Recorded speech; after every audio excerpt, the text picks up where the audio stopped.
Good afternoon, everyone. I have been talking without being unmuted. Good afternoon to everyone. Welcome to our final PEP 6 ability test webinar as you prepare for your test next week. My name is Carol Harris, and I'm one of the mathematics coaches from Region 1. Along with me presenting will be Mrs. Faithlyn Williams, and we are both mathematics coaches with Region 1, and we'll be developing quantitative. Out of today's webinar, we're going to be looking at developing quantitative reasoning. That's the title of today's webinar. And so we know that our PEP is about bringing your abilities to light. It's about seeing where you're strong, what your strengths are, and how you can build on those strengths to build your own self and make your career bright and lit, bringing your abilities to light. And so in our workshop today, in our webinar today, rather, we'll be looking at your preparation for ability test, which, as you know, is made up of two parts. You have your verbal reasoning section and your quantitative reasoning section. Your verbal reasoning looks at your ability to reason logically, looking at whether it be written details or numerical details, and be able to reason logically and provide and arrive at some conclusion or make what we call a deduction. Whereas that aspect of your ability test is primarily dealing with your language arts. However, your quantitative reasoning now will be looking at your ability to use numbers and mathematical concepts or the ideas, and you're going to use those to solve problems. You're going to use those to solve problems. You're going to use them to solve mathematical problems that you will encounter. Your mathematical problems will typically be real life problems, things that you might encounter in your everyday life, or things that you might encounter as an adult. And usually we try to make it something that you would encounter as a child. And so it's a real life situation, because as you get older, as you use your math, it's going to be applied in your everyday life. And so we want to look at that in one way or another today. We'll also look at how we can analyze data that are presented in different ways. It may be presented as a table. It may be presented as a graph. It may be some kind of graph. It may be a pie chart or a line graph, different kinds of, or a pictograph. So you're going to be looking at ways that you can analyze data that might be presented in that way and be able to interpret or form some conclusion from that data, however it might be presented. This now will be looking at your use of your mathematics. So your quantitative reasoning will be looking at your mathematics. And so you would imagine that today we're focusing on quantitative reasoning. The mathematics program will be focusing on your quantitative reasoning, not your verbal reasoning. So today's webinar rather, looks at developing quantitative reasoning. Next slide, please, Miss. What are some of the categories or the sections that would come under your quantitative reasoning? We may be looking at patterns. We may be looking at representing quantity. What kind of patterns? It may be numerical patterns. It may be Geometric shapes could be different kind of patterns. It could also be representing quantities. You could be representing quantities using a number line or a circle graph, which will be different ways to represent quantities. But it could also be looking at how you represent quantities.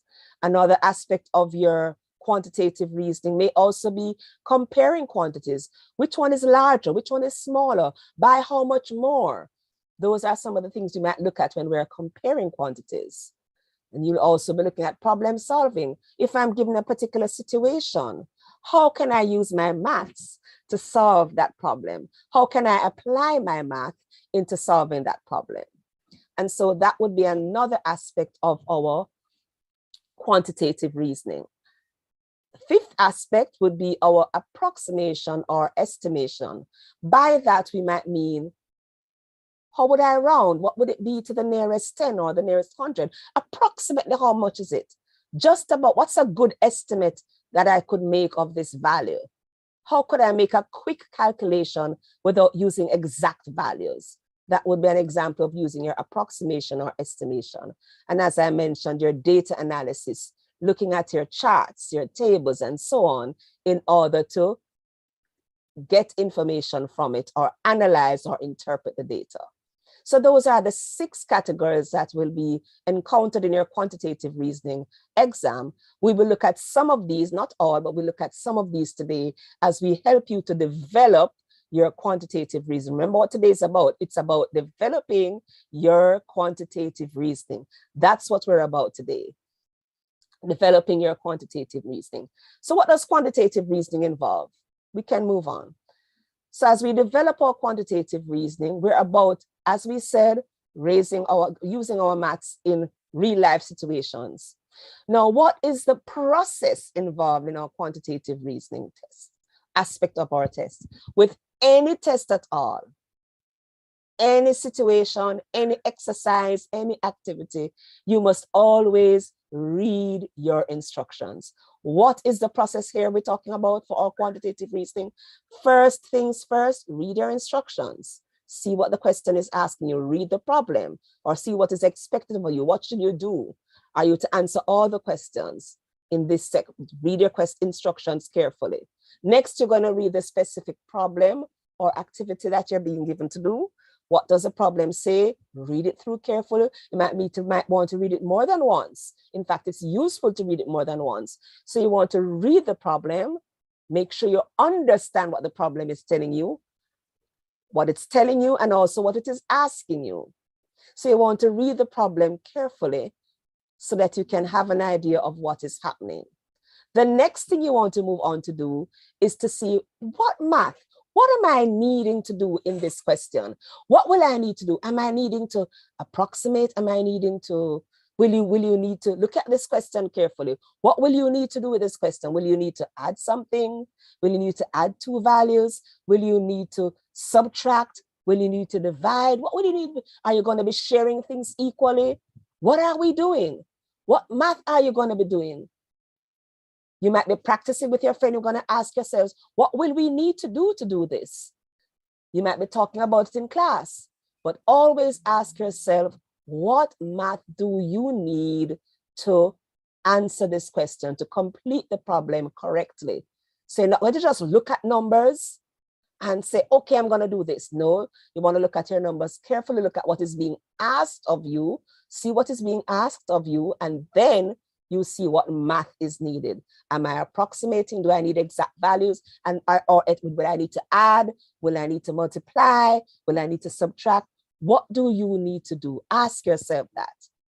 Once you've found out what you need to do, or you believe you know what you need to do, then you're going to actually do that. You're going to actually add, or you're going to actually subtract, or you're going to actually divide, or whatever you need to do, or multiply. Then you're going to actually do that math so you can arrive at your answer. But you're not going to stop there. You have to now see, what is my answer? Is my answer a good answer? Is it a reasonable answer? Is my answer about what I would expect? You check your answer. Now, in the context of your test, you will very likely see 4 options. And very likely, I'd like to suggest that if you don't see the answer that you calculated, it may very well be that your answer is incorrect. So you need to check your answer again to see that it is in fact right. All right. So those are that's the process we want to be working with. Read our instructions, make sure we're clear on the problem, see what math is needed by us, what math you'll need to use that math, do that math, then you check your answer. That will be the process involved in our quantitative reasoning. Right throughout your test and throughout this class, this session. So for today's session, here's what we're going to be. Each time we're going to present it with a question, a problem. But I'm not going to jump from problem to solution. No. In between, I must follow the process. That same process that we looked at a while ago. I must follow that process in order to arrive at my solution. You must process. You must process what is required, and then from that process, you arrive at a solution. The process, boys and girls. So let's take our first question. Let's take the first question. Can I ask Abigail to read this question for us, please? Which Abigail? I'm looking at Abigail. Is it Johnson? Abigail Johnson. Yes, ma'am. Question 1. Below is a part of a counting chart. What number is in the space marked smiley face? Okay, thank you very much, Abigail. All right. Now, as we said, there's a process. So I see a raised hand. Let me see. Let me just quickly find out. Is that Nafia? Nafia? Could you say why your hand is raised, please? Could you just open your mic and say what's your question? Is the question you have? No, because I didn't know if you're supposed to answer the question. Okay, Kimbani, do you have a question? No, Miss, I have the answer. Remember we have a process. The process not so fast. I don't think so. But tell me about how you remember the process. Let's ask ourselves some key questions. What information were you given, Kimani? Let's start there. What information have you been given? Or you may type in the chat what information you were given. You have that option as well. I see a couple hands raised. All right, Ajani. I don't see anything in the chat yet. Ajani, what would you say was it? Well, all right. I see Ajani's hand is down. Yes. Dijane, what information were you given? I'm going to go through, unmute and answer. So it's a part of a counting chart. I see that from Khalees. Anybody else wants to add to that based on what you've seen here? Miss 98. I don't want anyone shouting an answer. I would like you to tell me before I hear a 98. So we soon get to that. The process. I'm asking what information was given. All right, go ahead. Dijane, go ahead now, please. Excuse me, Miss. Excuse me, Miss. It looks like it's adding by 10. What's adding by 10? Miss, the numbers. Which numbers? Miss, the numbers on the chart. All right, tell me a bit more about that. Miss Dijane.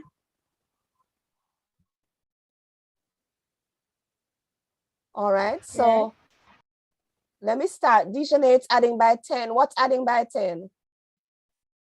This is adding by 10, Dijane? 92 add 10 gives me 96? Which way adds by 10? Down. Beg your pardon? Miss, going down from the 92. No, one at a time, please, one at a time. So Dijane, tell me how you got counting by 10. Miss, going Miss, down. you're counting from... What? No, don't talk over each other, please. I forgot to give you your ground rules. Don't talk over each other. If one person is talking, allow them to finish. Go ahead, Dijane. You're counting by 10 in which way? Miss, you're counting from 92 to 116. 192. Who is that talking over Dijane? Please don't do that. Dijane, can you finish your thought, please? Miss, from the 92, Miss, it's adding by 10. Adding by 10, which way? Going down. Good. Miss, there is two Dijanes. That's why they're talking over each other. Oh, I'm sorry. Dijane Fowler. So I should thank you for clarifying that for me. Kamal, your hand is up. Tell me what's the other way you, what else did you notice? Miss Dijane. Dijane Fowler just spoke, and I'm asking Kamaya Brown now to tell me what she thought. Miss, Miss, at the top part, Miss, there starts at 92, Miss. Miss, I saw it as Miss 93, 94, 95, 96, and 97 and 98 would be at the smiley face one. All right, so you say 98 will be at the smiley face part. All right. Yes. You so tell me, I'm not sure who just spoke. Miss, So I was one who just spoke.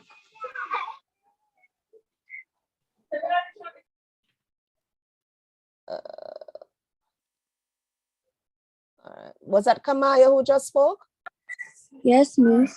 Okay, Kamaya, thank you. So you think it's 98, all right? Do you, so did you hear what Dijane said about the 92 going up and down? 92?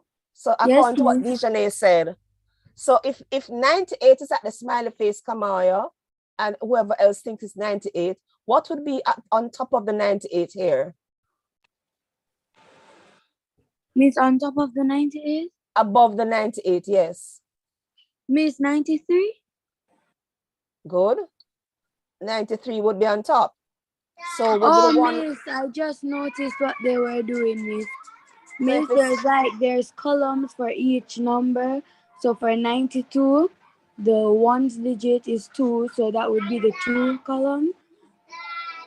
All right, so what is to the left of the smiley face, Kamaya? Miss, 94. All right, so Kamaya, I want to look carefully now. Left cannot be 94, but I want to look carefully. So I'm seeing some answers in the chat. Caitlin had said earlier, told me earlier that she believes that Caitlin said to me earlier. Hello, Miss. Can you hear me? Yes, Caitlin, go ahead. Okay, so I noticed for going across that they're adding by 1. Going across, they're adding by 1. Thank you, Caitlin. And going down, Dijane said they're adding by 10. So Good. So in the first column, I also noticed that for every digit, it starts with 2 if they're adding 10. So if we're starting with— Which place value is the 2 in, Caitlin? It's in the ones place, Miss. The 2 is in the ones place. So if we were to add 10, like Dijane said, we would get 102, 2 being in the ones place. And if we were to count over, like what's happening in the sequence, then we would get 103 for our answer. Okay, 103. Kamaya, do you follow that reasoning? Yes, Miss. All right, great. And I see a number of you put in the chat that it's 103.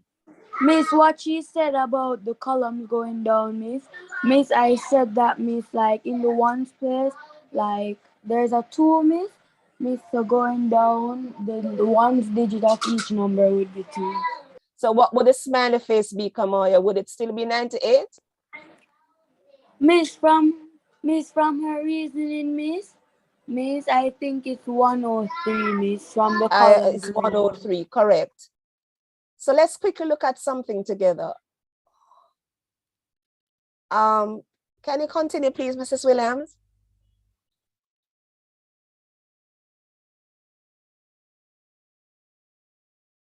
Or just allow me to also give me control of the screen as well, please.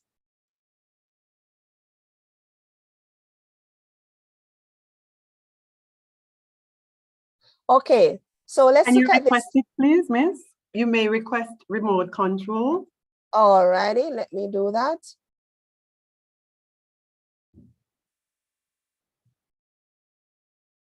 I'll do that shortly because I'm not able. All right, so let's continue from where we're at. Right, If you go ahead, Miss. notice, we have looked at the chart. So if you notice, as we discussed earlier on, that in the columns, we're going increasing by 10, while in the rows, we're going increasing by 1. So going left to right, we're increasing by 1. But if we were going counting backwards, we'd be decreasing by 1. If we're going backwards, we'd be decreasing by 10. And if we're going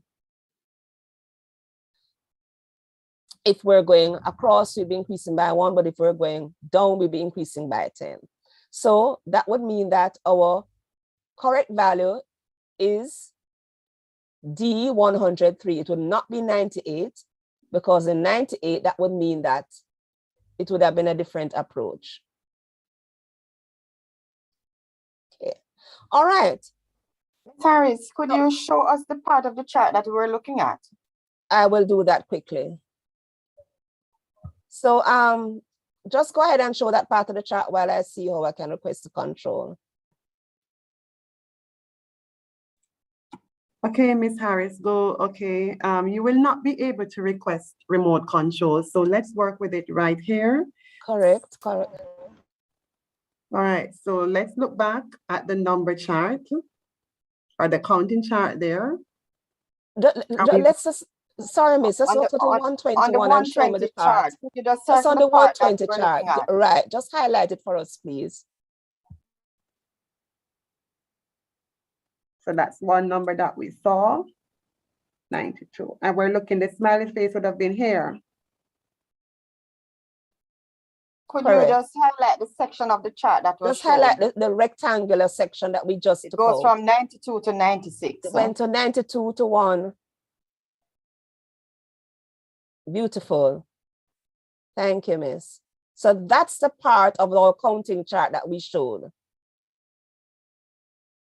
And notice, as we said, that when we go down, we're counting up by 10. If we go up, we're counting backwards by 10. When we go across left to right, we're counting up by 1. But if we go across right to left, we're counting backwards by 1, which is why we did not choose 98, because 98 would have been 2 across, 2 to the right of 96. Beautiful. Thank you so much, miss. So 98 could not be our smiley face value. All right, we can move on to question 2.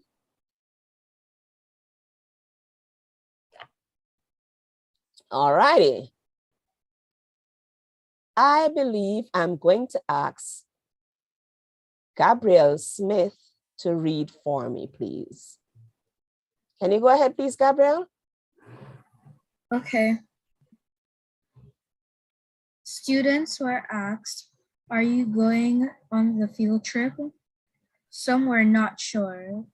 A quarter said no. The number of students who said yes was more than twice the number of students who said no.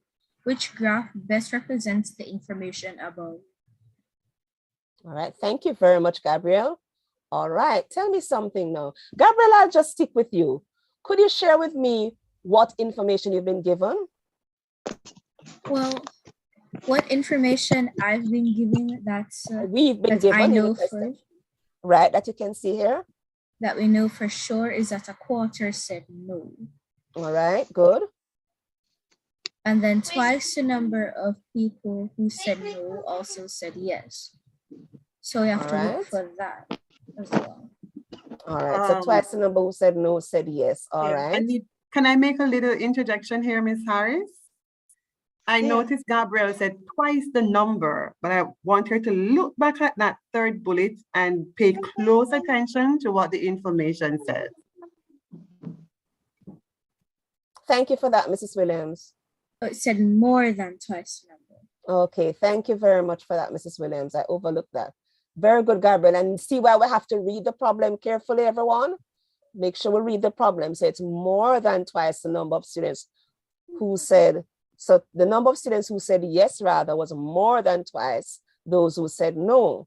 So let me go through my participants list of my 100 and so I don't know. Remember that you also have our YouTube channel. So let your friends know if they didn't get onto this platform, they can also go to the YouTube channel. If you don't have Zoom, let your friends know they can also access this webinar on YouTube. It's being streamed live on YouTube. So I'm gonna ask Kaylee Simpson.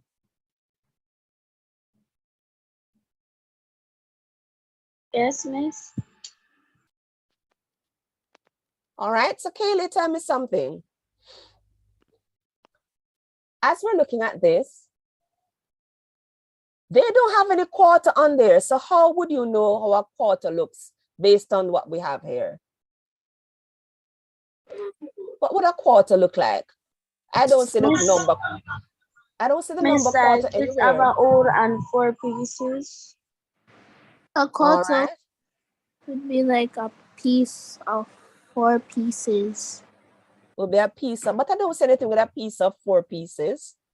Miss, would can be- I answer, Miss? So, Miss, a quarter would be half of a half. all right, a quarter would be half of a half. All right, I agree with that. So let's talk a bit about that one. Malik, hand is raised and Dejanay. Malik and Dejanay, okay. Thank you very much, Miss. I don't know if they who's- want to lower the hand or they have something to say. Yes, Miss, I have something to say. Go ahead, Malik. Okay, Miss. So as someone said, that a quarter is half of a half. You would have to look for one that's half of a half, but the people that said yes is more than twice the number. So it wouldn't be exactly a half. It would be more than a half. So Okay. So you would still have to look for the one that shows yes for the people who had more than a half, and that's B and C. But now the second bulletin said a quarter. So you have to look for the one that has a quarter. That most resembles a quarter, and that's B. All right. I thank you for that, Malik. You've hit the nail right on the head, as they would say. So notice, so let's share them with them how they can see the quarter, please, Mrs. Williams. Let's look at that quarter carefully. So Malik, your reasoning has been very good. So if you notice, you have said to me that I know the quarter, that I know that a quarter is no. And so I'm using that information about the quarter. And based on the math I know, a quarter in a pie chart, how does it look? It looks that way, doesn't it? Yes, Miss. So I notice Kimani says C, some people are saying B. All right, let's walk through together and see what would happen. Whether it's B or C, we'll soon find out. Some are saying B, some are saying C. All right, fine. And Miss Harris, as you point that out, as you look at that, another way you could look at it, and students, another way you could look at it is to look at the angle that's formed when we have a quarter on our pie chart. That could also help you. So you want to take them through that, Miss Harris? Yeah, so let that, which is why I'm asking you to take us through that. So if we know that a quarter has that right angle shape, we could check that right angle shape across. So exactly. I noticed that. Let us check that right angle. How many of these have a right angle saying no? All right, or we could say angle saying no.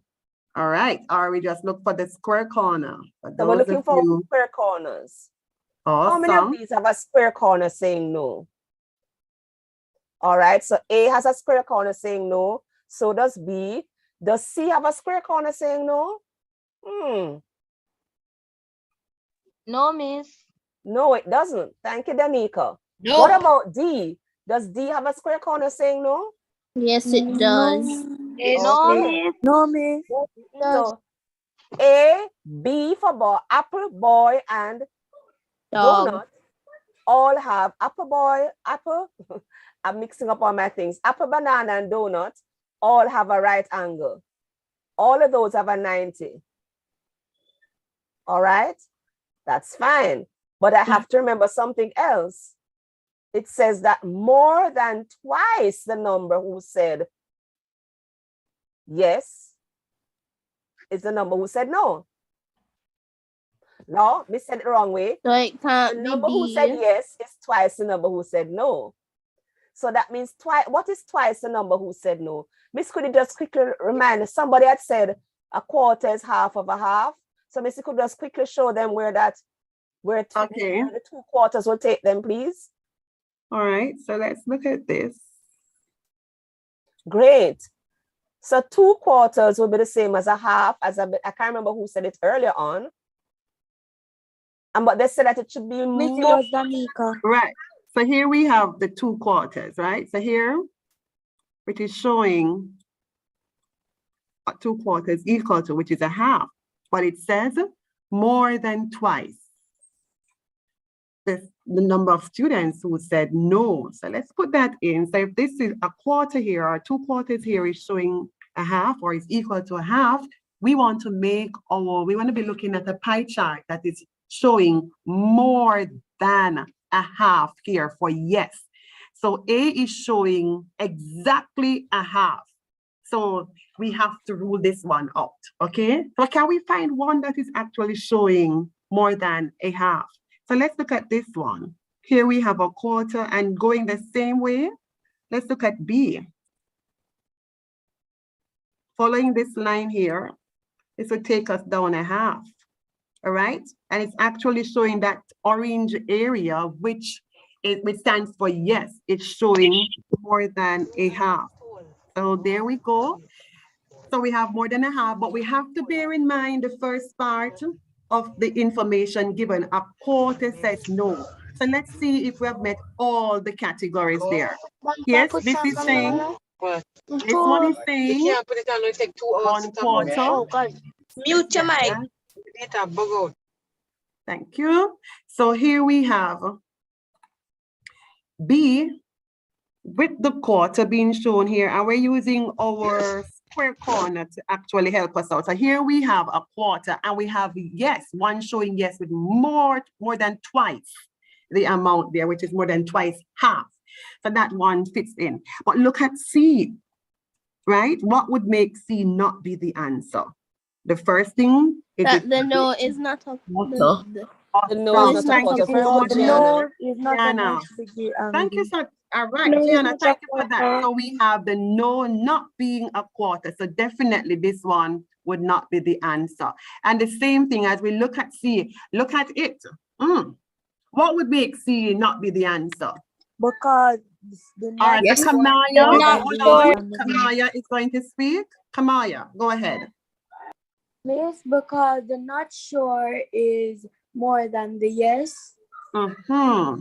All right, it is more than the yes, and based on the information given, why is it not supposed to be more than the yes? Because you're telling me it's more than the yes.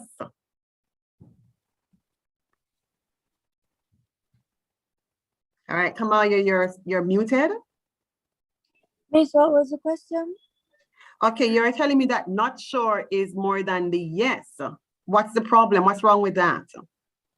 Miss, because in the information, Miss, it said somewhere not sure, Miss. And Miss, then it said more than twice the number of students said no. Okay, said yes. Sorry, okay. Let me ask a question, Kamaya. What did they tell you? What did they tell you? We don't know what number the not sure is, but they tell us about they told us about the no and the yes. Does this diagram show that the yes is more than twice the no? Yes, Miss, the D diagram. In D, look at D. Does D show that yes is more than twice the no? No, Miss. No. What is showing more than twice the no? Miss, repeat. Not sure, Miss. Not Which sure. one is the not sure is more than twice the no, and that's not what they told us. Exactly. So that would rule out D as the answer. Miss, and children, Miss, and hold on a because the minute. no is Hold larger on a than the minute. yes. Thank you so much. But those are the things that you need to look at. And I want to point out to you, boys and girls, your quantitative reasoning is not difficult at all. If you pay attention to the process by looking at the information given and then focus on that information and use it to arrive at the answer, then you are 3/4 on your way to arriving at the correct answer. So we are factoring all the information given here, and we have ended up with B as our answer. All right. Okay. Ms. Let's Harris? move on to question 3. All right. Question 3 has us telling us something else. Dejanay Powell, can I ask you to read question 3 for us, please? Yes, miss. A bag has a central Break it up, sir. 10. A certain number of red, blue, and green marbles. Half of the marbles are green. There are the same number of blue as there are red marbles. Which of the following could not be the number of marbles in the bag? Okay, thank you, Dejanay. We know all. Let's take it a step at a time now. So tell me, what information have we been given?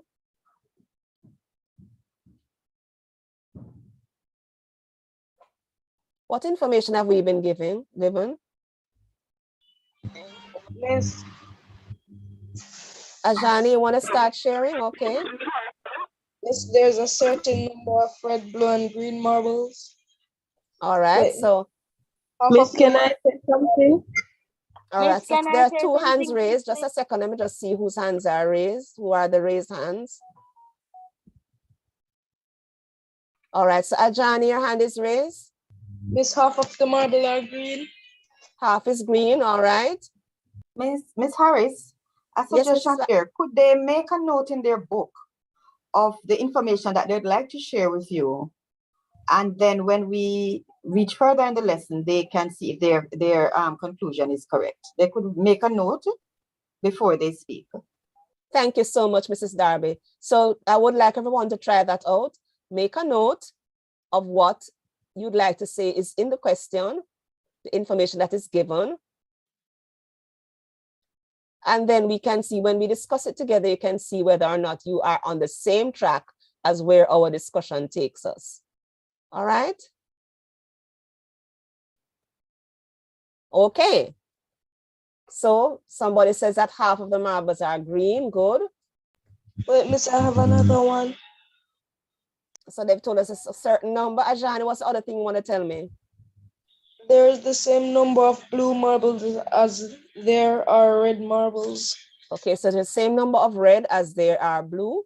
So do you think you could make a quick, so they're giving us that information. All right, so we have the same certain number of red. So we could try, how could you try and represent that? Suppose you were to try and draw that. How would you draw it? See if you could draw that quickly in your book based on that information. They don't tell you any numbers, you know.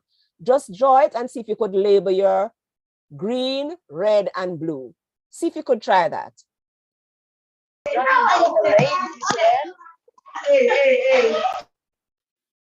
Remember to mute if you're not answering a question directly.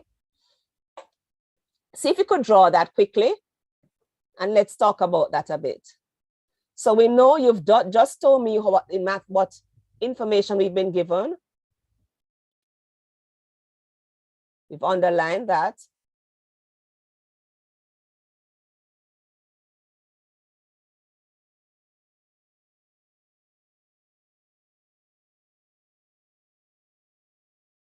All right. Can you go ahead for me, please, Mrs. Williams? So, Ms. Harris, the 2 pieces of information that you want us to draw is the half. Half, that is green. So half of a whole of a set is green and the same number blue and red. So maybe draw that on a circle? You could try a circle or a rectangle, or whichever shape you're more comfortable with. Whatever shape you're comfortable with.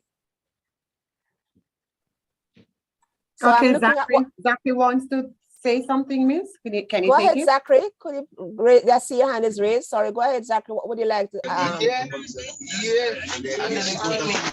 I realized after drawing my circle that the answer cannot be a number Zachary, that.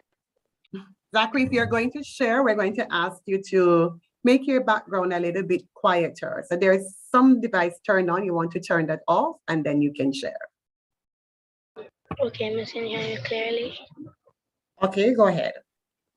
Okay, I just realized that the answer cannot be a number that when you divide it by 2, you don't get an even number. Okay. So you're saying that the number when you divide it by 2, you don't get an even number. Yes, Miss, it cannot be an even. All right. So somebody's saying the math that I need is some division. All right. So I must know that when I divide by 2, so it's a bit of division, but it's more like looking at what kind of numbers I'm dealing with. So what kind of number when I divide by 2, I get an even number? What kind of number is that, Zachary?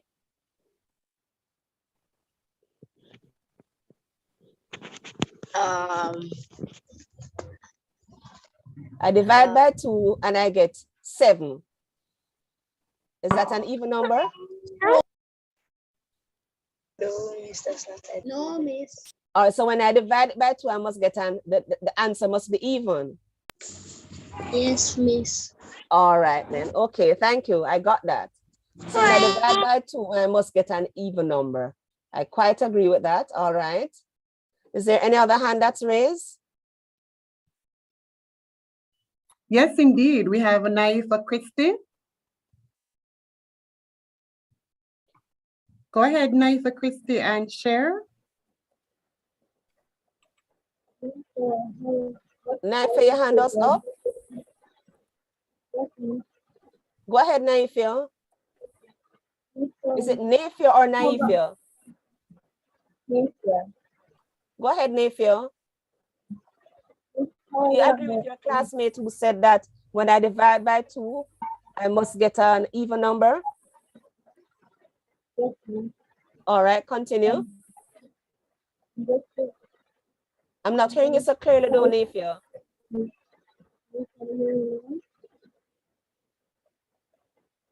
Naifia, you're not clear.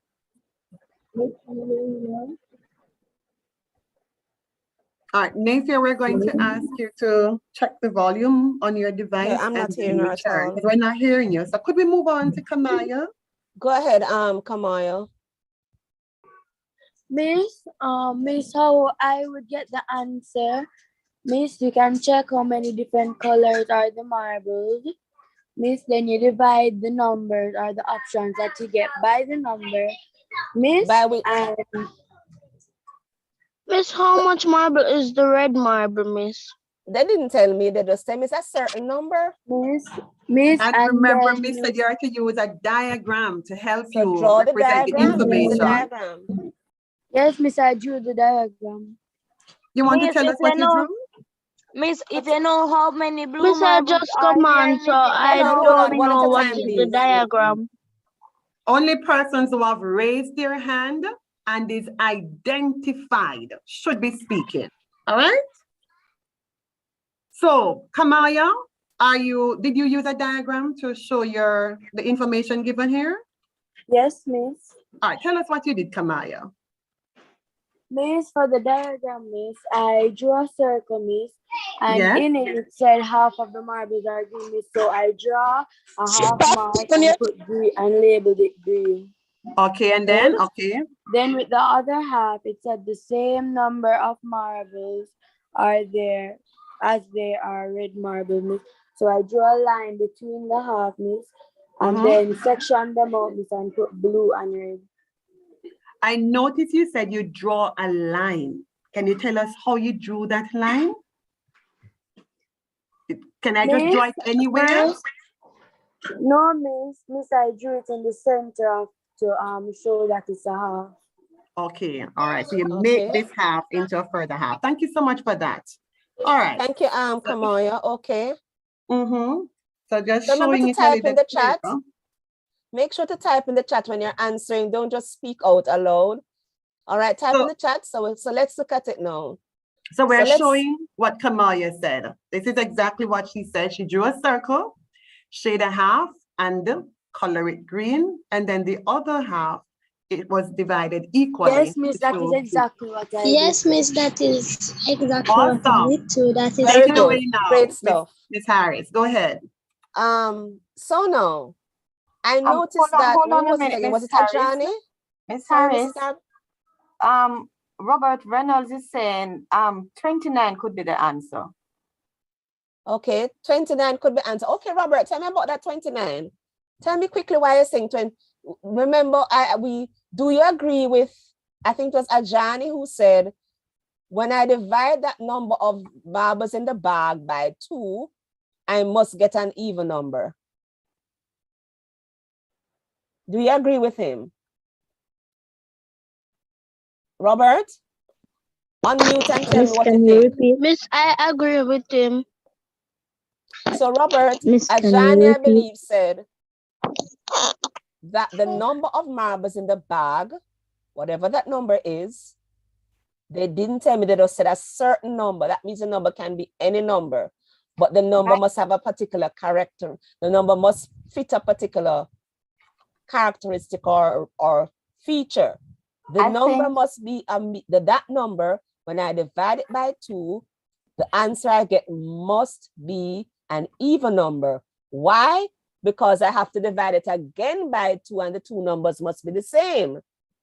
I think so Robert is answering the question is which of the following numbers could not be the number of marbles in the bag? So why? Oh, that's why Robert is saying it could not be 29. My mistake. But he would need to speak for himself. Huh? My apologies, Robert. Go ahead and answer, please. And Miss, I'm so sorry, Robert. Tell me why your answer could not be 29. Robert, I'm sorry I interjected. Tell me why your answer could not be 29. I'm wondering if he can't type in if he can't open his mic and maybe would type in the chat. Oh, would you like to type in the chat? From him again? I'm not seeing anything from him again. That's okay. All right, so Robert is still here, but he has not unmuted his mic. And based on what he said in the chat, he said 29 could be the answer. So we want to look answering the not question. All right. Okay. You can continue, Miss Harris. All right. So 29 could not be the number. I think that's what he meant. Yeah, I thank you for that, Miss, because I was going on my other question. Okay. All right. Okay. So we noticed that Kawana said 20 can be the answer. So it could not be 20 marbles in there. Mm-hmm. Oh, what did Kawani say? So we're having a number of answers in the chat, Miss. Kawana, I noticed that. 20. He said 20 can be the answer. He's not focusing on the could not. 20 can be the answer. I love this though. Kimani saying 100 green, 25 red, and 25 blue. So he's breaking it down for us. But these are very good answers. But they're giving us possible that they could be, but the question asked, you said the question asked for what they could not be. So you have the picture very well as to what they could be. So the question is telling us what they could not be. So, but in my mind's eye, Miss Harris, may I interject? In my mind's eye here, if they can figure out what could be the answer and use that method to come up with what number is green, what number is blue and red, then they could use that same pattern, that same strategy to find out which could not be the answer. All right? Would you agree? You could. Okay, especially with what I'm following you. Yes. All right, so let's try to move on because I think most people have the idea as to how we. So Robert has typed and said if you cut 29 in half, it would be 14.5 and 14.5. But it is not an official number, so you can't cut it. When it says that, all right, can I have 14.5 marbles, Robert? I think that's what he's saying. So I good. think I like the way Robert explains himself. So He said Robert put is as an saying, official number. I think he means it's not a counting number. But he right, hasn't I explained himself can't have 14 sufficiently. and a half marbles. And I can can't. I add? You know Yes. what Madison had added to what I think I saw Madison type that you can't cut a yes, marble. Robert, yes. Okay. Madison said we cannot chop up the marbles. We You can't can't just chop up I love marbles. that. Madison had said that. Yes. So Awesome. since we So you can't guys chop are up in the marbles, right you've direction. done very well. Since we Okay. can't just chop up marbles, I have to make sure that when I divide to get the same number, the number that it could not be is a number that when I divide it in half, the result will be an odd number. I can't get two same numbers. Mhm. Great. All right. Great job. Let's move on. Great. So which of these could not be the number of marbles in the bag? There's only one number there when I divide by 2. B74. So it would be what then? Go ahead, miss. Go ahead, miss. Somebody said 74. 74 is correct. So you can go ahead and select the answer, please, Mrs. Williams. Someone had showed us how 100 could be one of the answers because you could get 50, 25, 25. So a number of them showed us 50. answer. Right, a number of them showed us 20, 100, and so on. So those could be the number in the bag, but the question asks us for how many could not be the number in the bag. Awesome. So we can move on to question. I love the thinking here in this discussion. Very good. All right. Quickly, miss, based on what the children said and what came out first, if we divide this by 2, we'll see that we will get 16. And if you further divide this by 2 to share it for the blue marbles and the red marbles equally, we will get 8, right? And once you do that math, you can find out which of these could not be the answer. It would be the same thing for 56 and 100, as some person said. But when we do it for the 74, we find out that 74 divided by 2 is really 37.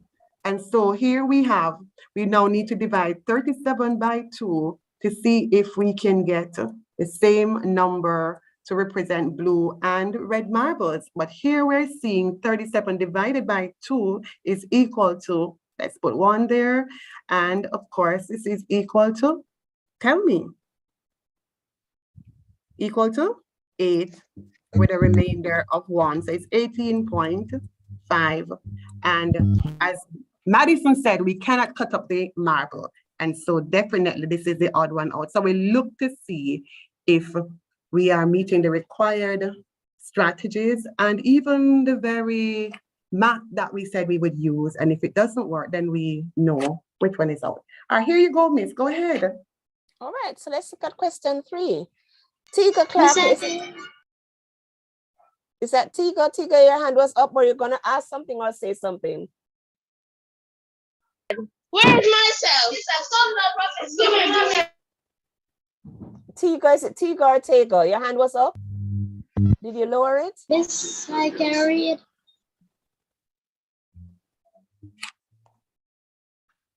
All right, Tiga lowered his hand.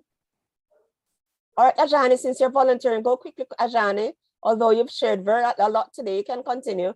Quickly read, Ajani, please. Ajani Blake. Yes, miss. Was it you who asked if you could read? Read no. Miss, maybe it's Kavana. Kavana's hand is raised. You could give him a chance. Right, that's all Tiga's hand raised, and I'm not seeing whose hands are raised at the moment. This is a girl. Miss, would you like to use Kawana? We could use Kawana. Kawana. Go ahead and read for me, please. The information below describe 3 different squares P, Q, and R. The area of square P is 36 centimeters unit. The length of square Q is 36 centimeters. The perimeter of square R is 36 centimeters. Sure, the last part, please, miss. Put square P, Q, and R in order of size, starting with the smallest. Okay, thank you, Kawana. We know our process now. We're gonna start off asking ourselves what information were we given. Kamaya, I see your hand up. Kamaya, you ready to tell me the information that was given?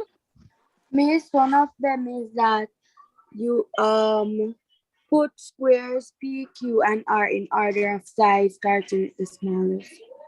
Is that information that is given? Is that what is given? Yes, Is that what they're asking me to find? There's a little different. We have to be careful that we don't mix up what they're asking me to find with what is given. There's a difference. What kind of shape are they telling me about? Squares. Miss, they're talking about squares, so we know some of the information we're given that there are 3 squares. All right, what did they tell me about each of the squares? That's some of the things that they're giving. Miss, that there one of them. Miss, the area is 36 centimeters square. Okay, thank you, Kamaya. Which square has that one? P, Q, or R? P. P has an area of 36 square centimeters. All right. What about? Miss, who else has their hand up? Raise the hand for me, please. I'm not seeing any raised hands at the moment. All right. Kawana. There are so many other children here. And whose hand is raised? I can't see whose hand is raised. Miss, there is Chardonnay. Chardonnay, go ahead and tell me. What else were you told? They told us that the length of Q is 36 centimeters. All right. Anything else? All right, go ahead, Rachel. Rachel Layton. What else have you noticed? Miss, I've noticed that the perimeter of square R is 36 centimeters. Great, thank you. So those are 3 things. All right. They told me that it's a square. But what does that tell me about the shape? I see Madison's hand up. Miss, since it's a square, what does that tell me about it, Madison? Okay, so since it's a square, that means every single side is going to be the same length. Okay, each side has the same length. In other words, they have equal sides. Great. Now they asked me to put them in in order of size from smallest to largest, starting from smallest. All right, so can I put them in order, the area, then length, then perimeter? Can I use what is there? What do you think, Madison? Yes, you can use what is there. All right, so can I put it according to smallest area, then the next in length, then the next in perimeter? Can I use 3 different them in order? No, Miss. No, what would I have to do then, Madison? You might have to find out the length of each square side. Great, I have to find out the length. I could have found out any of the things, but what is important is that if I'm going to put them in order, I must use the same thing to put them in order. Either I'm always going to use all the same length, or all the same area, or all the same or perimeter, but I can't use area of one, then length of the other, and perimeter of the other. I must make sure that I'm using the same, what we call attribute, or the same feature of the square. All right, so let's take it step by step. I see lots of Miss Harris, just asking the students something. You said that you're starting with the smallest. I hear you mention the word attribute. Which attribute is that? When we say smallest, would that be the length attribute or the area attribute?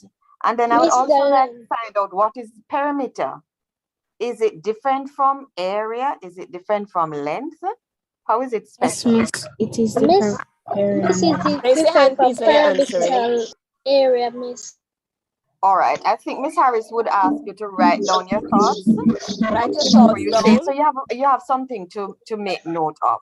So the first question is, when we talk about smallest, what is it? So you say smallest means I'm talking about, or smallest mean I'm talking about, and you tell me what you're talking about. That would be the first thing I'd like you to sort out for yourself. And then the second thing is I'd like to know, how is perimeter special? Area, smallest mean I'm talking about, and you tell me what it is. And then perimeter is special because. Think about that, and Ms. Harris will continue now. All right, thank you, Mrs. Darby. So we'll start with the smallest attribute, that the smallest feature or characteristic that the square can have, which would be the, we agreed would be the length. All right. So we have to compare length and length and length. So we're going to not have to, we're going to use for our case, length, length, and length. I have to compare the same thing. That's the important thing. You have to compare the same thing. All lengths or all the areas or all the perimeters, but I can't compare different things.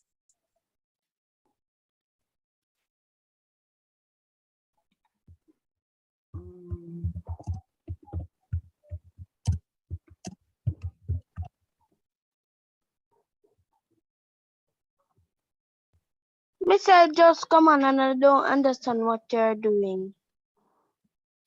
Okay, good afternoon. First, I want you to rename yourself so I can call you by name. So we're in our practice. We're in our webinar for looking at. We're in our webinar looking at preparation for our ability test, and we're developing quantitative reasoning. So we're looking at questions that are similar to what might be in your quantitative reasoning for your test. We're looking at I know. Right. So because my teacher sent me on it. Okay, so now we're looking at question. We're at the third question, and we're looking at it to see. Miss, I can see that. Yeah, yes, All right, so you just, so Jared, let's continue now. Miss, excuse me, Miss, I did not know anything. I met him in the same class. Yes, Miss, me and Javil in the same class, Miss. Okay, that is great. So let us focus yes, on Miss, so let us just listen to what is happening here, one at a time. Miss, I'm here too. Good. So some of you are from the same school. I realize that. All right. So the smallest attribute we said that we're going to work with would be the length. So somebody said perimeters are round outside.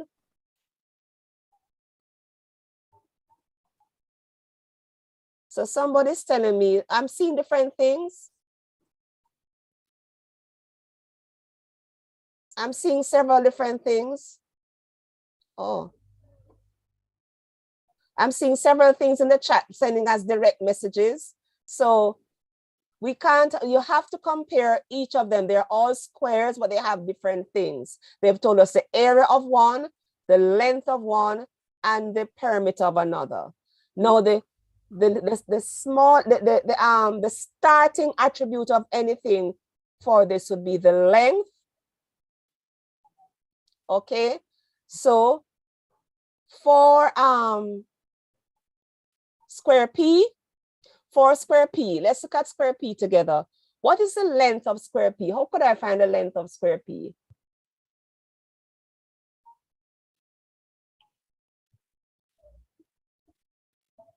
Kimona, how could I find it? You're saying that you can add and divide? Yes, Miss. Add and divide what, Kimona? 36. Uh-huh.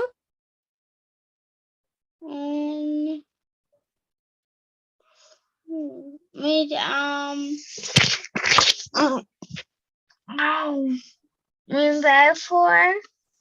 Okay, so divide the 36 by 4. Why would you divide the 36 by 4? For which square, by the way, Kimona? Which one square is it dividing by 4 to get the length? With square P. Square P? Yes. All right. I like the dividing by 4, but square P, what did they say was 36 for square P? Need to watch the time. It's the area. It's the area. Yes, Miss. The area is 36. So how are we gonna find the length? Miss, the answer.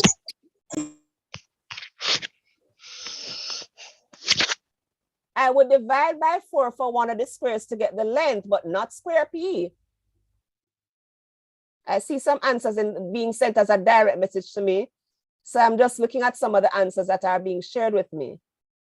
So Kimona, I would divide by 4, but not for square AP. For which square do you think would I would divide by 4 to get the length? It's a perimeter. The one where the perimeter is? Yes, Miss. So I would divide by 4, that would be square which one? Square R. Thank you for that contribution, Kimona. So square R, when I divide by 4, I get a length of 9, all right? Now, what about square Q? Miss, the times 4 times 30. Excuse me, Miss. And the answer is. Hold on. Tiga is talking. Tell me something, Tiga. What were you saying, Tiga?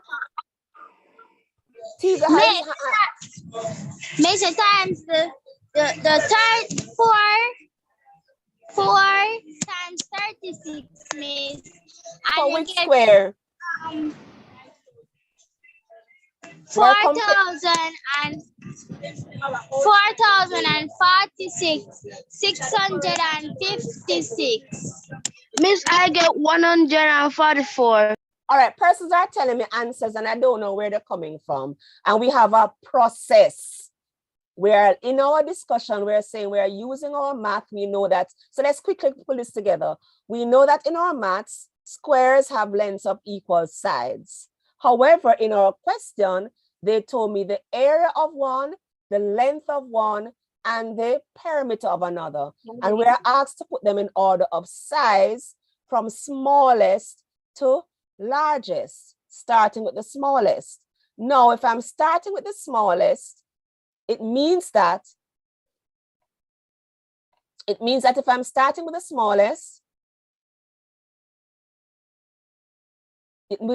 I would have to now do something with that.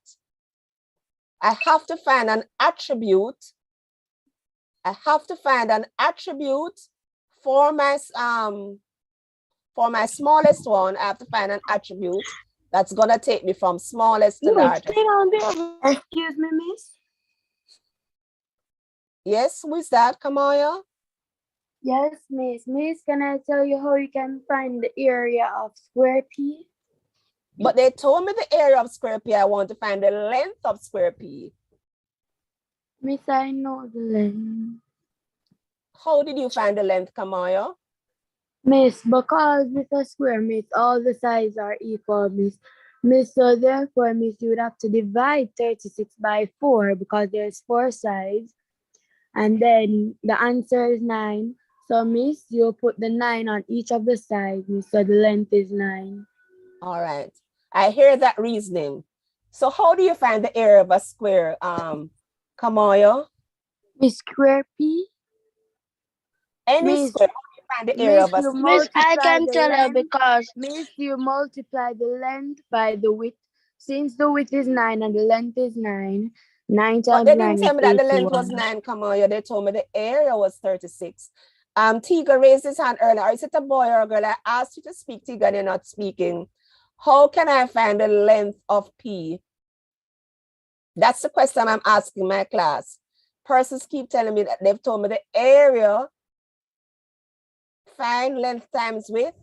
So how do you find the length of the area of a square? It's something times something. What two numbers can I multiply and get 36 that are equal? It's a square, so the sides have to be equal. Is that it? Miss, 6 multiplied by 6 is 36. Yes, Miss, 6. So Kamaya, why are you telling me 9 then? Miss, I was looking at it like Miss, when you divide the 36 by 4 and you get 9, Miss. Miss, and you Right, put but that did they tell me the perimeter was 36? No, they told me the area was 36. So the math you have to think about is, since area is something I multiply two numbers, I have to ask myself, what number what number I must multiply by itself to get 36? And that would be 6. So the length of square P would be 6. Is everybody seeing that? Yes, Jamil, I see it typing in the chat that the length of square P is 36. So what would be the order of size then? So your math you've been using that you know would have been properties of a square, squares and square roots, because the square root of 36 is 6. A square root of a number is a number that when I square it will give me the same number. That was a lot in a mouthful. I could times 3 and 12, Tiga, I see that, but guess what? 3 and 12 are not equal and the lengths of the sides must be the same. All right, Tiga, does everyone see that? I could use 4 and 9, but that would not be a square, that would be it would not be a square because the sides are not equal. Are we all the numbers are not the Miss, same. I can do 6 plus 6. Why would you say 6 plus 6? I'm trying to find area. Do I add for area? No, I multiply. You multiply. I multiply for area. You multiply length times width to find the area. Thank you very much. So are we clear on that now? So what will be the order of my square? So P has a length of 6. Q has a length of what? Miss Q has a length of 6. No, but look at 36. Q has a, pardon me, Q has a length of 36. And what about R? R has a length of what? 36. No, R has a length of what? Remember, it has a length of 9. So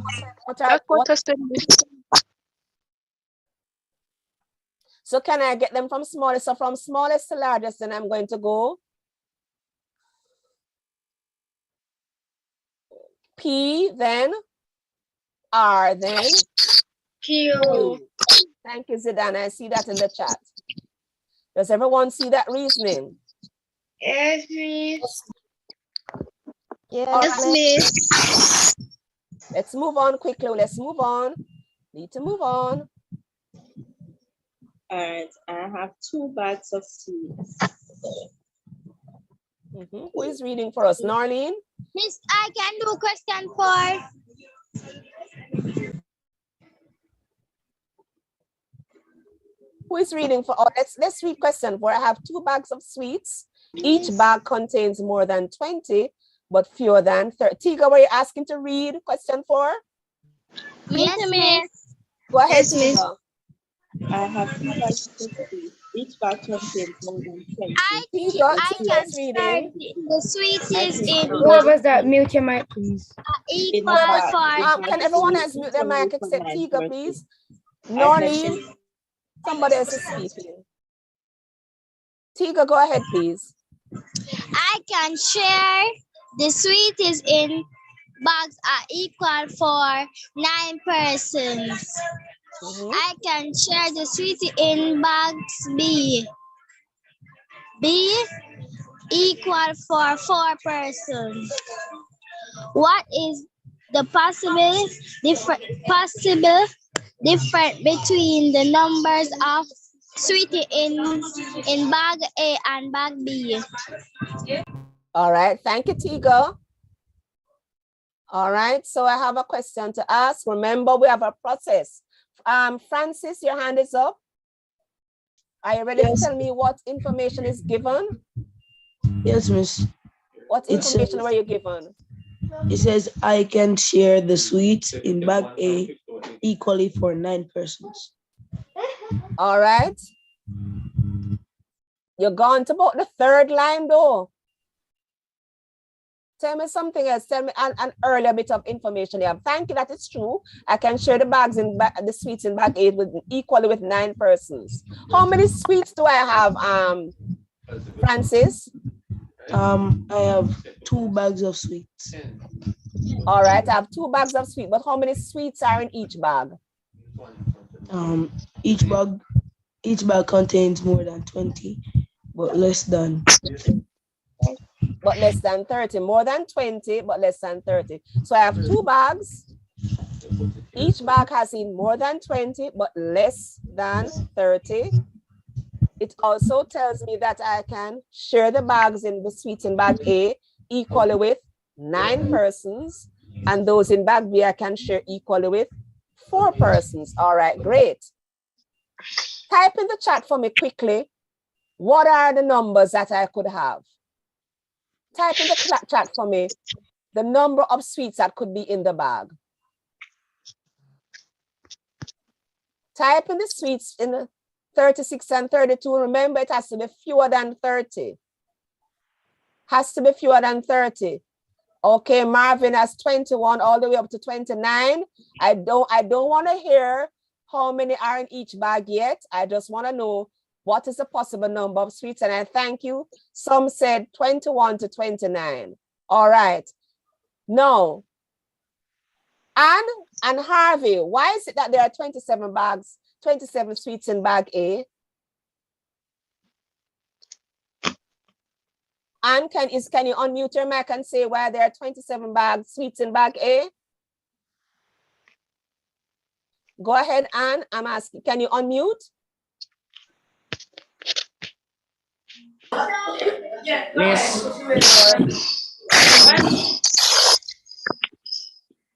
Anne, can you unmute? You're unable to? All right, let me ask somebody else. Miss Anne can unmute, but from Anne, you're going to hear a male voice responding. Miss bag A is 27. And tell us why you say 27. That's what I'm asking. Why did you say 27, Anne? Miss, because I divided. What Go did you ahead divide? and divide. How did you arrive at 27 and dividing? Miss, I divided 20. Miss, I divided 27 by 9. Why did you choose 27 to divide? Miss, why did you choose 28? Miss, because 9 cannot be divided into 28.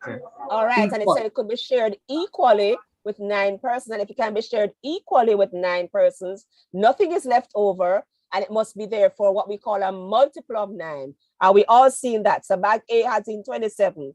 All right, quickly, how many are in bag B?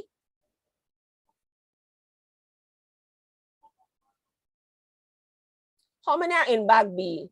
Miss Chavalas, Watson has his hand raised. All right. It is 20 and 30 in bag B.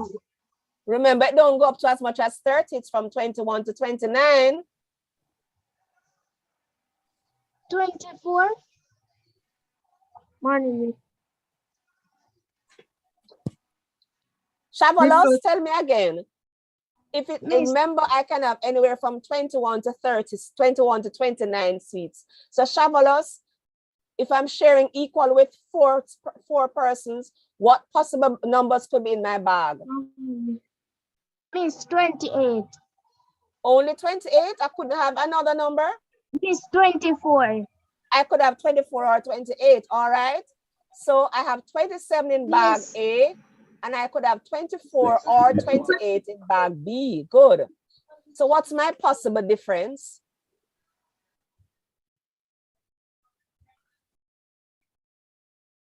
Let's see our options. What's our possible difference? Each person gets 4.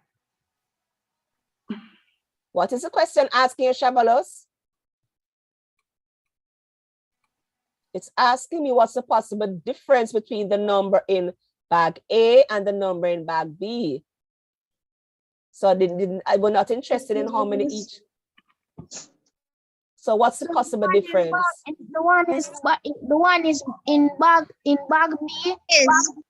That said 28. It is bigger than 27 in bag A. Miss, may I answer? What does difference mean, Chavalos?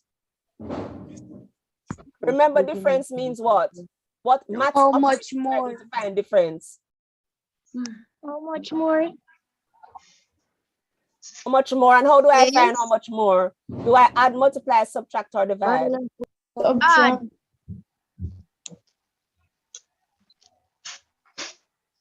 All right, Travelers, I wanted to listen carefully as we think about it. Miss? Jessica, what do I do to find the difference? Miss, you are going to take away the number of sweets in bag A from the number of sweets in bag B. All right, let's try that. Miss, this is what you're going to do. If you take What? away 24 from 27, you're going to get a remainder. You're going to get 3, but there's no 3 there, so we're going to go with the 28. All right, and when I take 28, I don't see any 3 there. So what you're gonna? So I agree with that reasoning. So what will I use then? We're using 27 by the 28. And I get 1. 1, beautiful. Thank you for that reasoning, Jessica.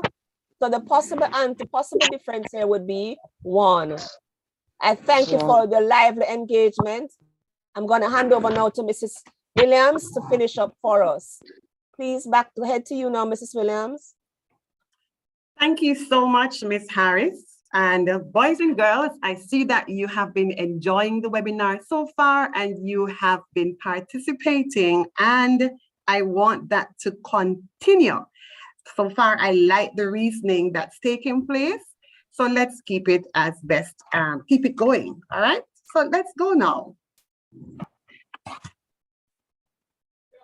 Let's move on to question 5. Great. Here we go. I want you to indicate by the raise of your hand who would love to read this question for me. Miss Marable? No, Miss you're Miss. not to speak until I have identified you. So just keep the raised hand and I will select someone. Marvin, go ahead. So unmute Marvin and go ahead. The bar graph below shows the number of students in grade 4, 5, and 6 who were late each day for 1 week. Some students take a certain school bus and it broke down on one of the days. Which day would this most likely be? Awesome. Thank you so much for that, Marvin. So first of all, what Ms. Harris has been doing with you is to look at the information that is given in each question. And that is what we're going to use to help us arrive at the answer. So let's look at this question in detail. I want you to make a note in your book of the information that is given that you think we need to use in order to arrive at the answer. So make a note, and then in about 10 seconds, I'll ask you to share.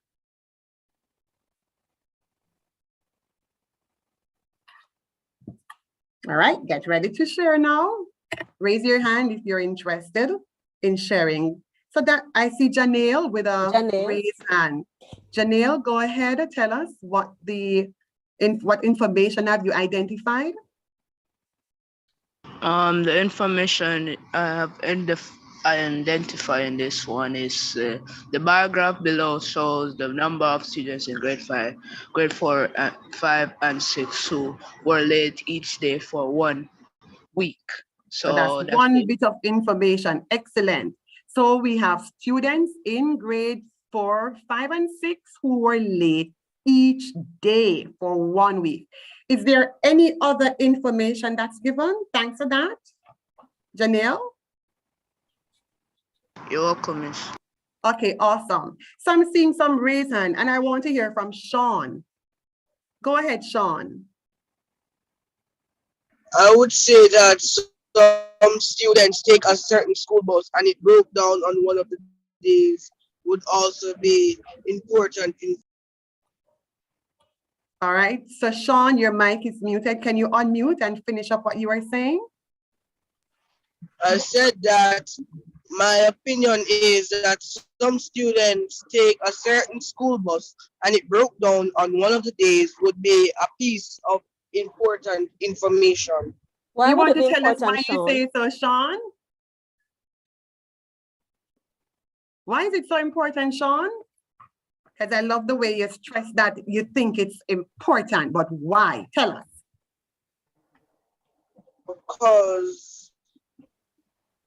Because when it says certain, that helps you to narrow down the option. Awesome. Awesome. And he mutes the mic so quickly. So that helps us to narrow down the option. But what does that help us to find out? Excuse me, miss? Hold on a minute. Remember, you do not open your mic and speak. You raise your hand and wait to be identified. Then you can share. All right? So how does this bit of information help us? Some students take a certain school bus and it broke down on one of the days. What would happen as a result of this? All right, so I'm seeing Akalia Lambert. Akalia Lambert, your hand is raised. Unmute and speak with us now.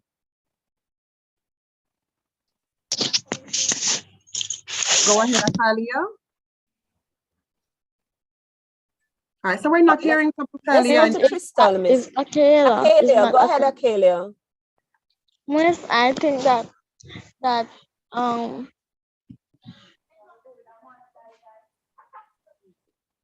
what would happen if the certain bus breaks down on a particular day? What would happen? How would that affect the children? I see Crystal's hand is up as well. Give it some more thought, Akalia. What do you think, So let's Crystal? take Crystal then. Miss, I think it's affecting the children and it is resulting in them being late because they take a certain bus to school and it broke down on one of the days. So that was the result for them coming to school late for a week. Okay, thank you so much for that, Crystal. And based on the question and the information given here, it says that it's showing the number of students who were late on particular days of the week. Now that this certain day that is shown here, we don't know which one it is, it tells us that the bus broke down. And based on what Crystal said, it will affect how early the children arrive at school. So what are we going to use now to help us? 1 second, Miss. Kelly Samuels pointed out in the chat that more students would be late on that day. On the day when the bus broke down. She was answering the question, what is important about the bus breaking down? She said to us, more students would be late on that day. So as I hear that answer coming out, and some said they will be extra late and they will miss class. Continue, Miss. Thank you so much. Hold on, Akalia. That's a very good point to note. The fact that the bus broke down, then more students would be late. And so that's the key thing you're going to use in determining which day it is. All right, so if more students will be late, we need to be looking out for that. And how are we going to identify that on the bar graph shown here? All right, so I'm going to give Kamaya. Kamaya, go ahead. Miss, if you look at the first bar graph, Miss, there's actually 2 days that the students were late the most, Miss. But in the information, it say it broke. Some students take a certain bus and it broke down 1 day. Miss, so when you look on the other 2 bar graphs, you can see that the most popular day is Thursday, Miss. So the answer is Thursday.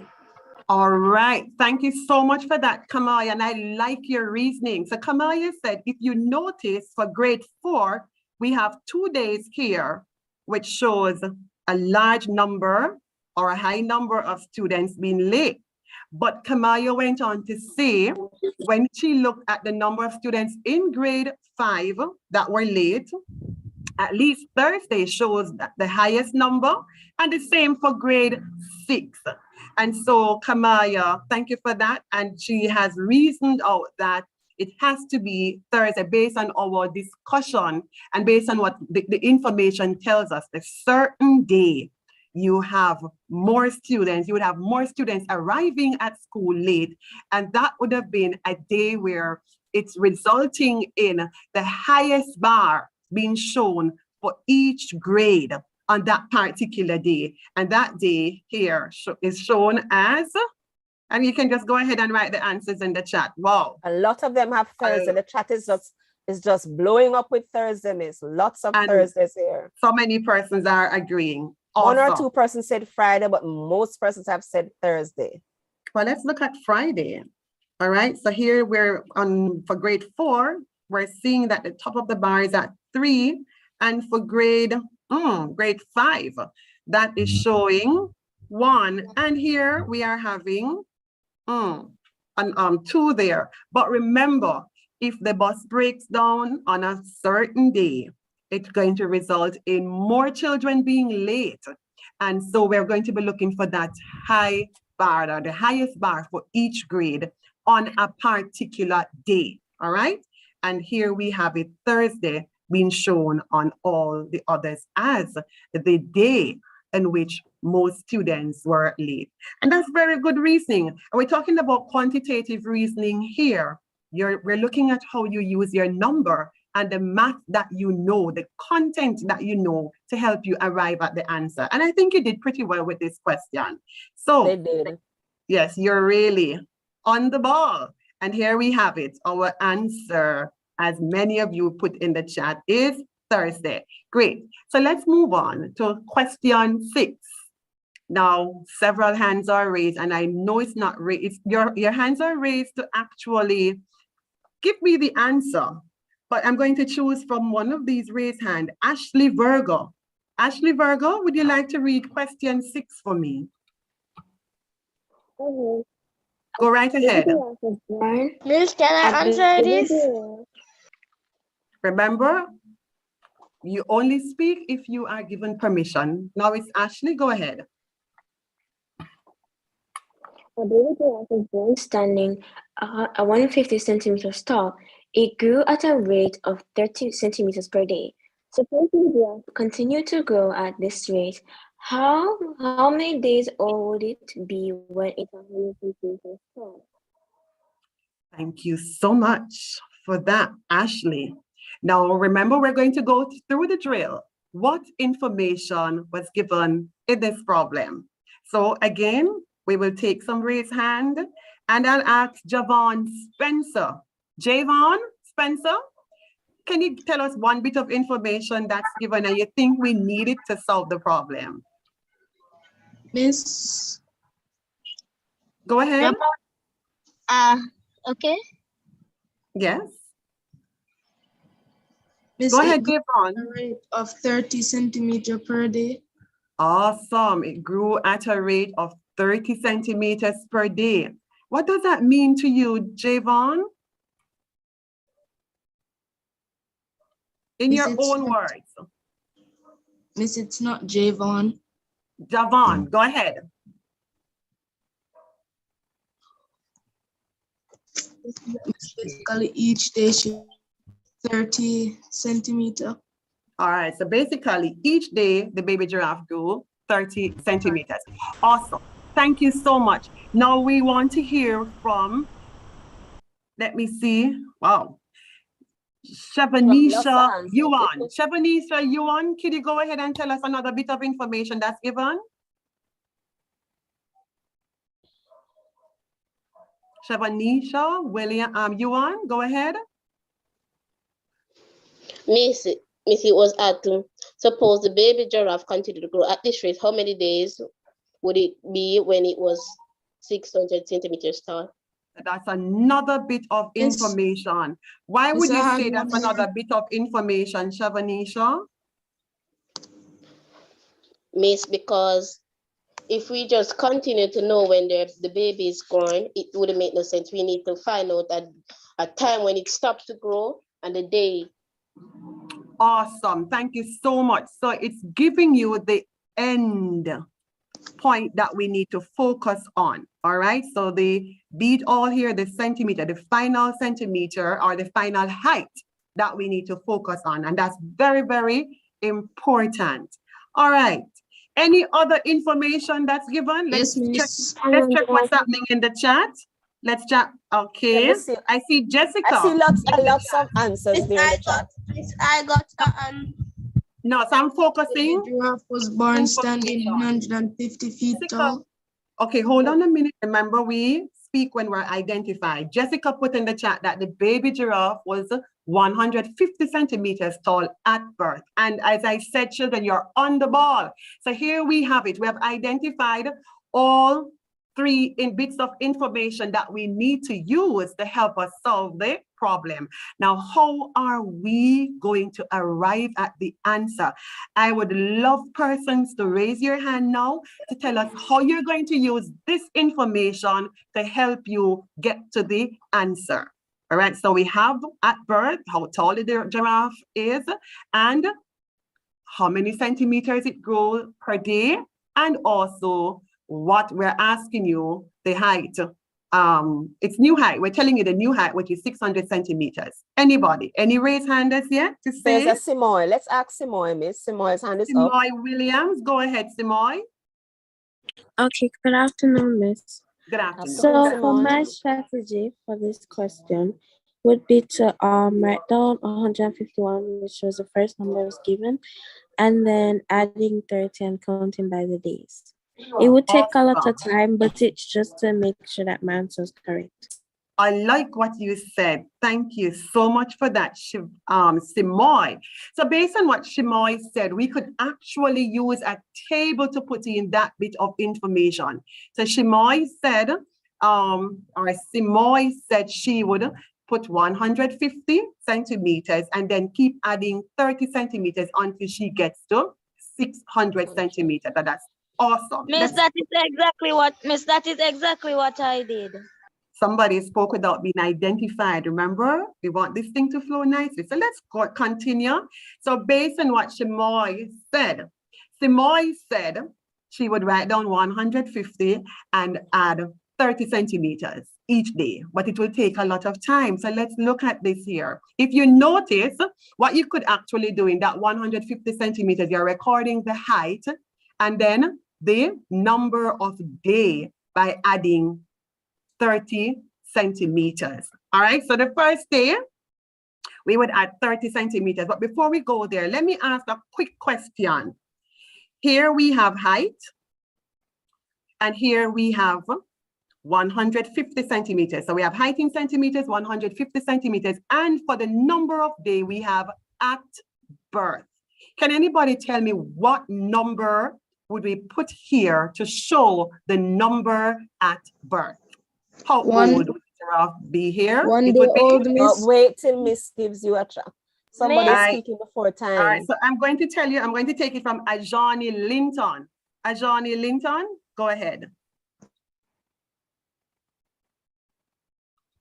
Ajani Linton? How old would the giraffe be at birth?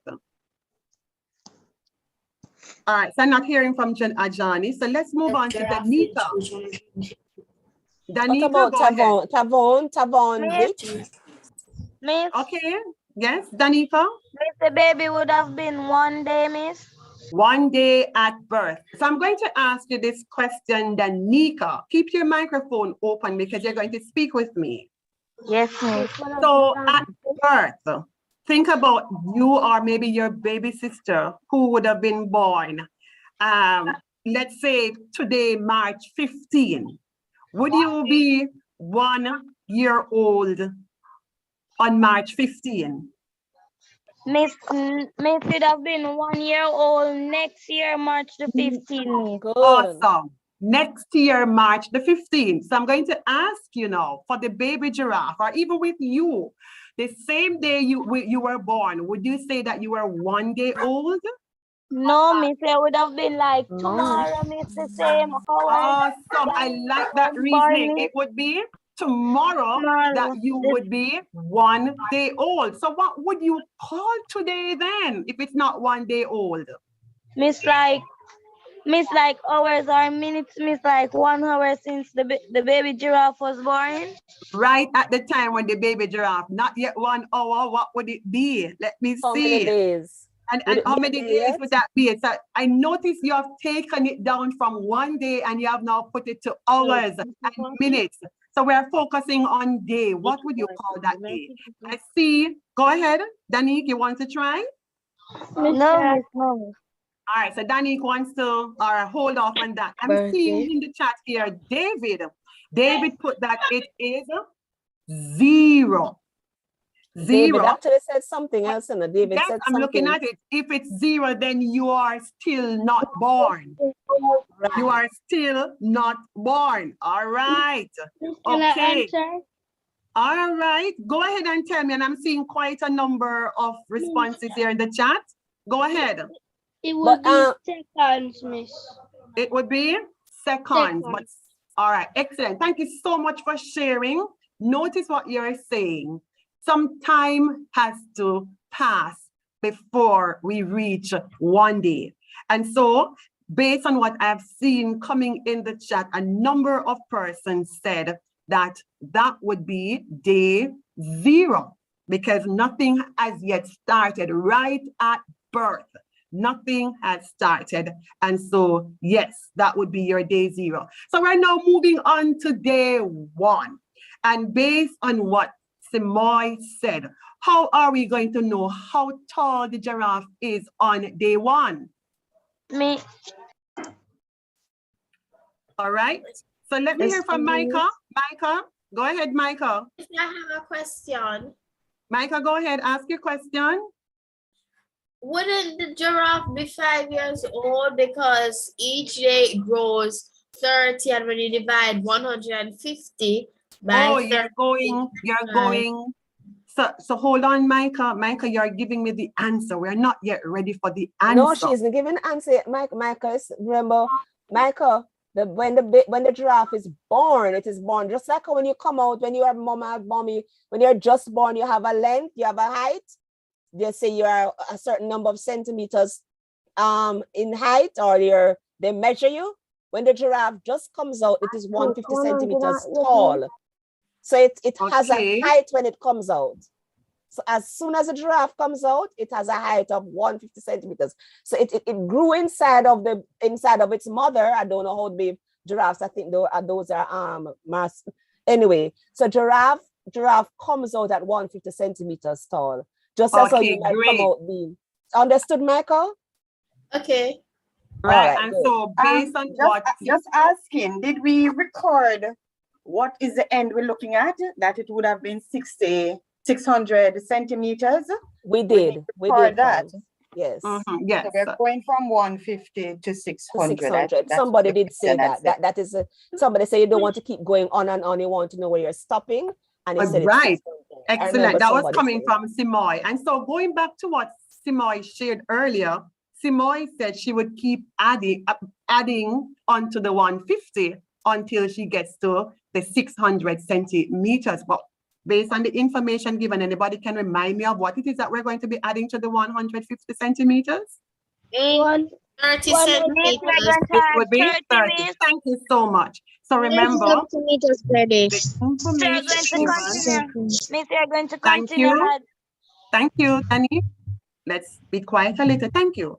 So we will, for the first day, for day 1, be at 30 centimeters, and that would give us 180. You can write the answers in the chat, all right? A lot of answers are in the chat, Miss. So yes, we'll take them at the end of adding each day. So let's follow the pattern. So boys and girls, I don't want you to rush to give me the answer. You want to see how best you can use the information to arrive at your answer. So we move on to day 2. And yes, the giraffe grew another 30 centimeters. So we add it to the 180. And there we get 210. Then day 3 now, you're adding another 30 centimeters, and we have 240 centimeters. At day 4, we have 4 sets of 30 centimeters. Okay, and that gives us 270. And then at day 5, another 30 centimeters. And that would give us? That was 300. That's right, Would give us 300 400 centimeters. Thank you so much for that. But based on what I love what Simoy said. And I want to point this out to you that as grade 6 children, and also because you have a time that you are working with for your exam, you want to work smarter and not harder.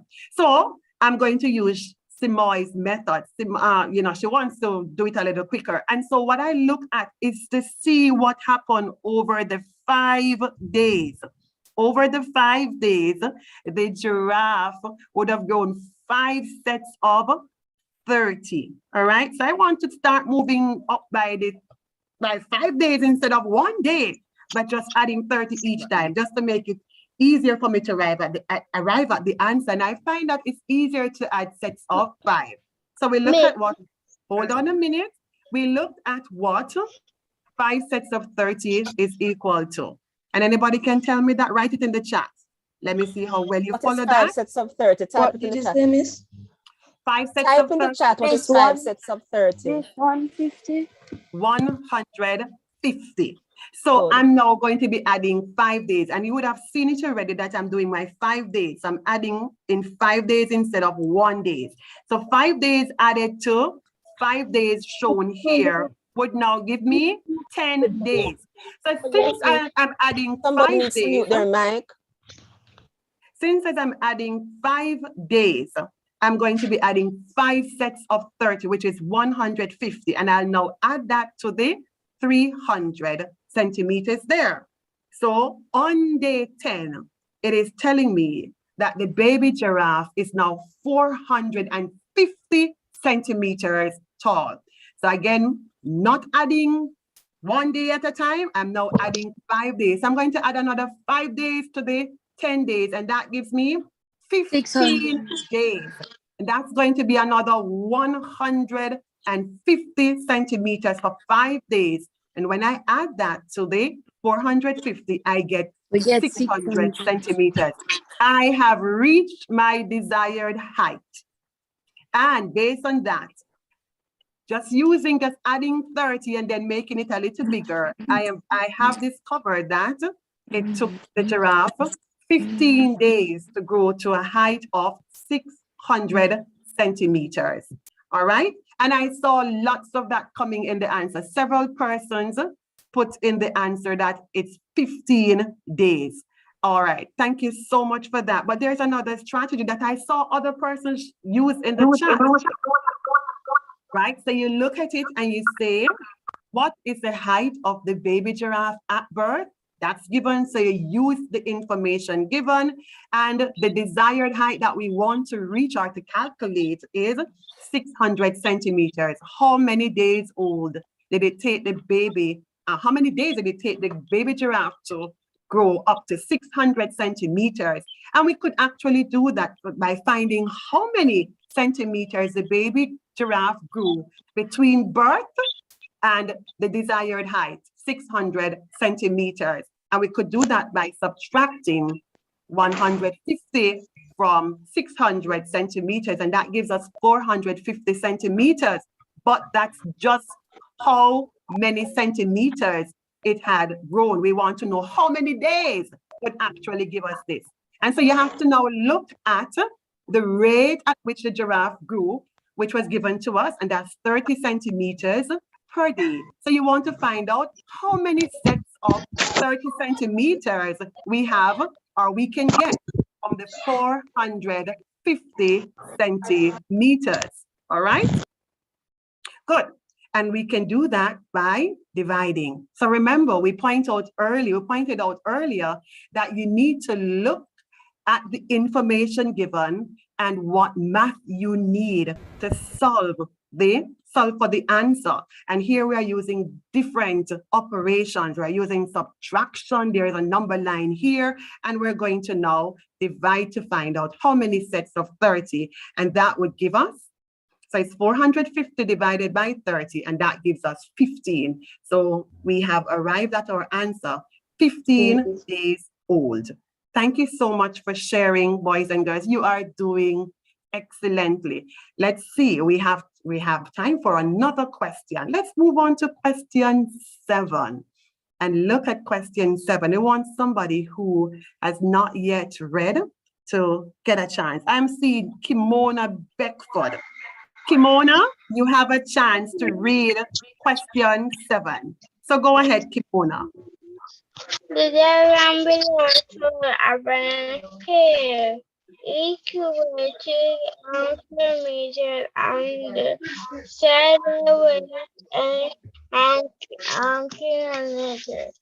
Oh, Okay, thank you. And I love Kimona. Kimona, what's the unit again? It weighs how many what? 3 what? kilograms. Kilograms. I think I heard kilograms. kilometers at first. That's why I asked you. All right. So Kimona, I love your energy. All right. Thanks so much for trying. So 3 kilometers and the cylinder weighs 3 kilograms, 10 right? kilograms. All right. Now. All right. Thank you so much. Thank you. Thank you so much. Which number sequence sentence below best describes the Somebody needs to mute their mic. Thank you so much for that. And the question asks, which number sentence below best describes the diagram? Now, if we want to remind you to use the various strategies that we have taught you here, or we have taught you so far, to help you decide on the information in the problem and how you're going to use this to solve for the answer. So we're going to continue using that method by identifying the information given. I see several raised hands here. Let me tell you who we're going to give a chance. Francois, go ahead and tell us some information that is given and how important it is for us to use it to arrive at the answer. Go ahead. It says the cylinder weighs 9 as a symbol. Oh, can I look at that again? Are you reading from the question given here? Yes. The cylinder weighs how much? 9 kilograms. Where? Okay, let me ask you again. Can you say that for me again? The cylinder weighs 9 kg. Wow, how did you get 9? What's here? Sorry, miss, that was an accident. N. Okay, that's N kilogram, and that kg is for kilogram. Thank you so much. That's one. I'm sorry, miss. I just want to ask one quick question. I know time is going. I see Zidane telling me the mass of the cylinder. Did they ask you for that, Zidane? What did the question ask you? Miss, it asked you for the which number sentence? It asked you for the number sentence design. It did not ask you about the mass of the Right, of the thank you cylinder. so much for that, Miss Harris and Zidane. Quite a bit of information there, sparking some interest and concern in the chat. And I like what Miss Harris pointed out to Zidane. Based on, you have to pay attention to the question that is asked. What is it they're asking you to find? Not the mass of the cylinder, but the number sentence. So let us continue here to identify the information given and then look at how that is going to help us to arrive at the solution for what they want us to find out.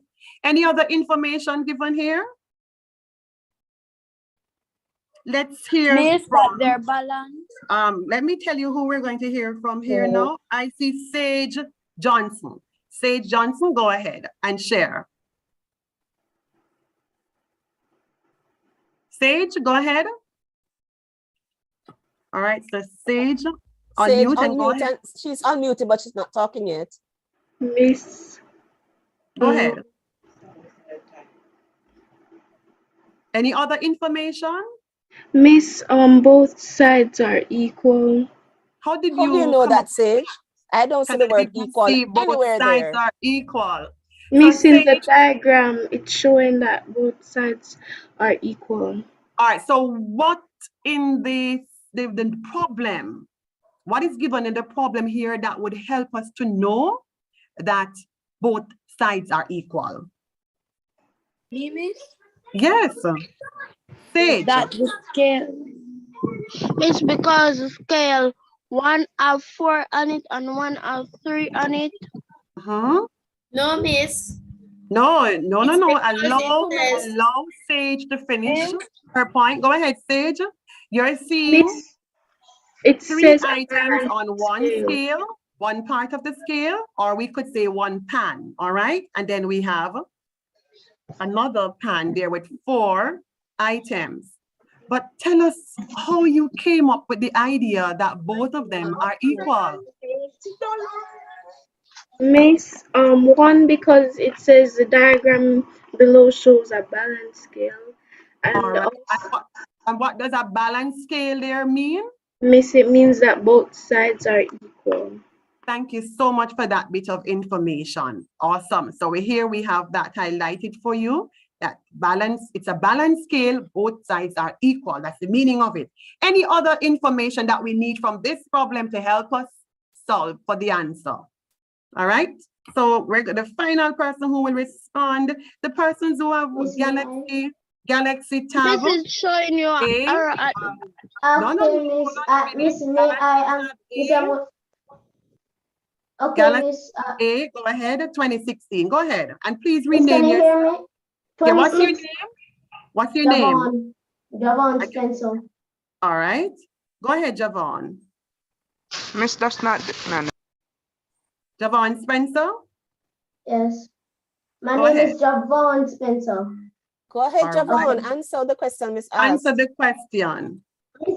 Since 1 cube equal 3 kg, and Miss, can I say since something, it's Miss? balanced, Miss, since Yes. it's balanced, Miss, can you Yes. hear me? I'm hearing you. Go ahead. Miss, since 1 cube equals 3 kg, 2 Now cubes stop right equals there. 6. Stop right there. I'm asking for the information in the problem that's given here. Can you tell me that bit of information before you tell me since 1 cube and 2 cube is equal to so and so? What information is given in the problem here for you to now say that 2 cube would be equal to so and so? Tell me. That each cube equals 3 kg. Excellent. And I like that. And so what we're doing here is helping you to strategize. Don't rush over the information. This is what you're now going to use. Hold on. This is what you're now going to use to help you arrive at the answer. So we have identified all the information. Each cube weighs 3 kilograms. And the cylinder weighs n kilogram, and that the scale is balanced. And somebody pointed out that that means that the side A or pan A is equal to pan B, and we name them A and B just for us to identify them easily. Now, Miss, I want to say something, Miss. If you want to say something, thank you so much. We're going to come right back to you. We'll allow you to speak next, but remember, we are doing it in such a way that we don't interrupt each other. All right? Now, how can we decide? It says, which number sentence below best describes the diagram? What are we going to be looking for so we can give that as our solution? What do they want us to give as our solution? Anybody? Let me see now. Antoine or Antwain? Antwain? Yes. Yes, Miss. What do you think? Yeah, the 3 on the scale, on the A. Yeah, the 3 plus 3. Yes, Miss. I think you're going to listen carefully to the question that I'm asking you for. All right? It says, yes, Miss. Number sentence below describes the diagram. That's what you're going to focus on. Is it asking us to solve the what 3 on the scale is equal to and so on? Is it asking us to do that based on what you're saying? Yes, Miss. Miss, I was going to say that A. Let me hear you. Miss, you have to add the 3 plus 3. The 3 equals 6. Yes. The n equals 6. Then add the 6 plus the 3 and the 2, 3 then, Miss. May I ask you a question, Antwain? Did they tell us the value of the n? No, Miss. No.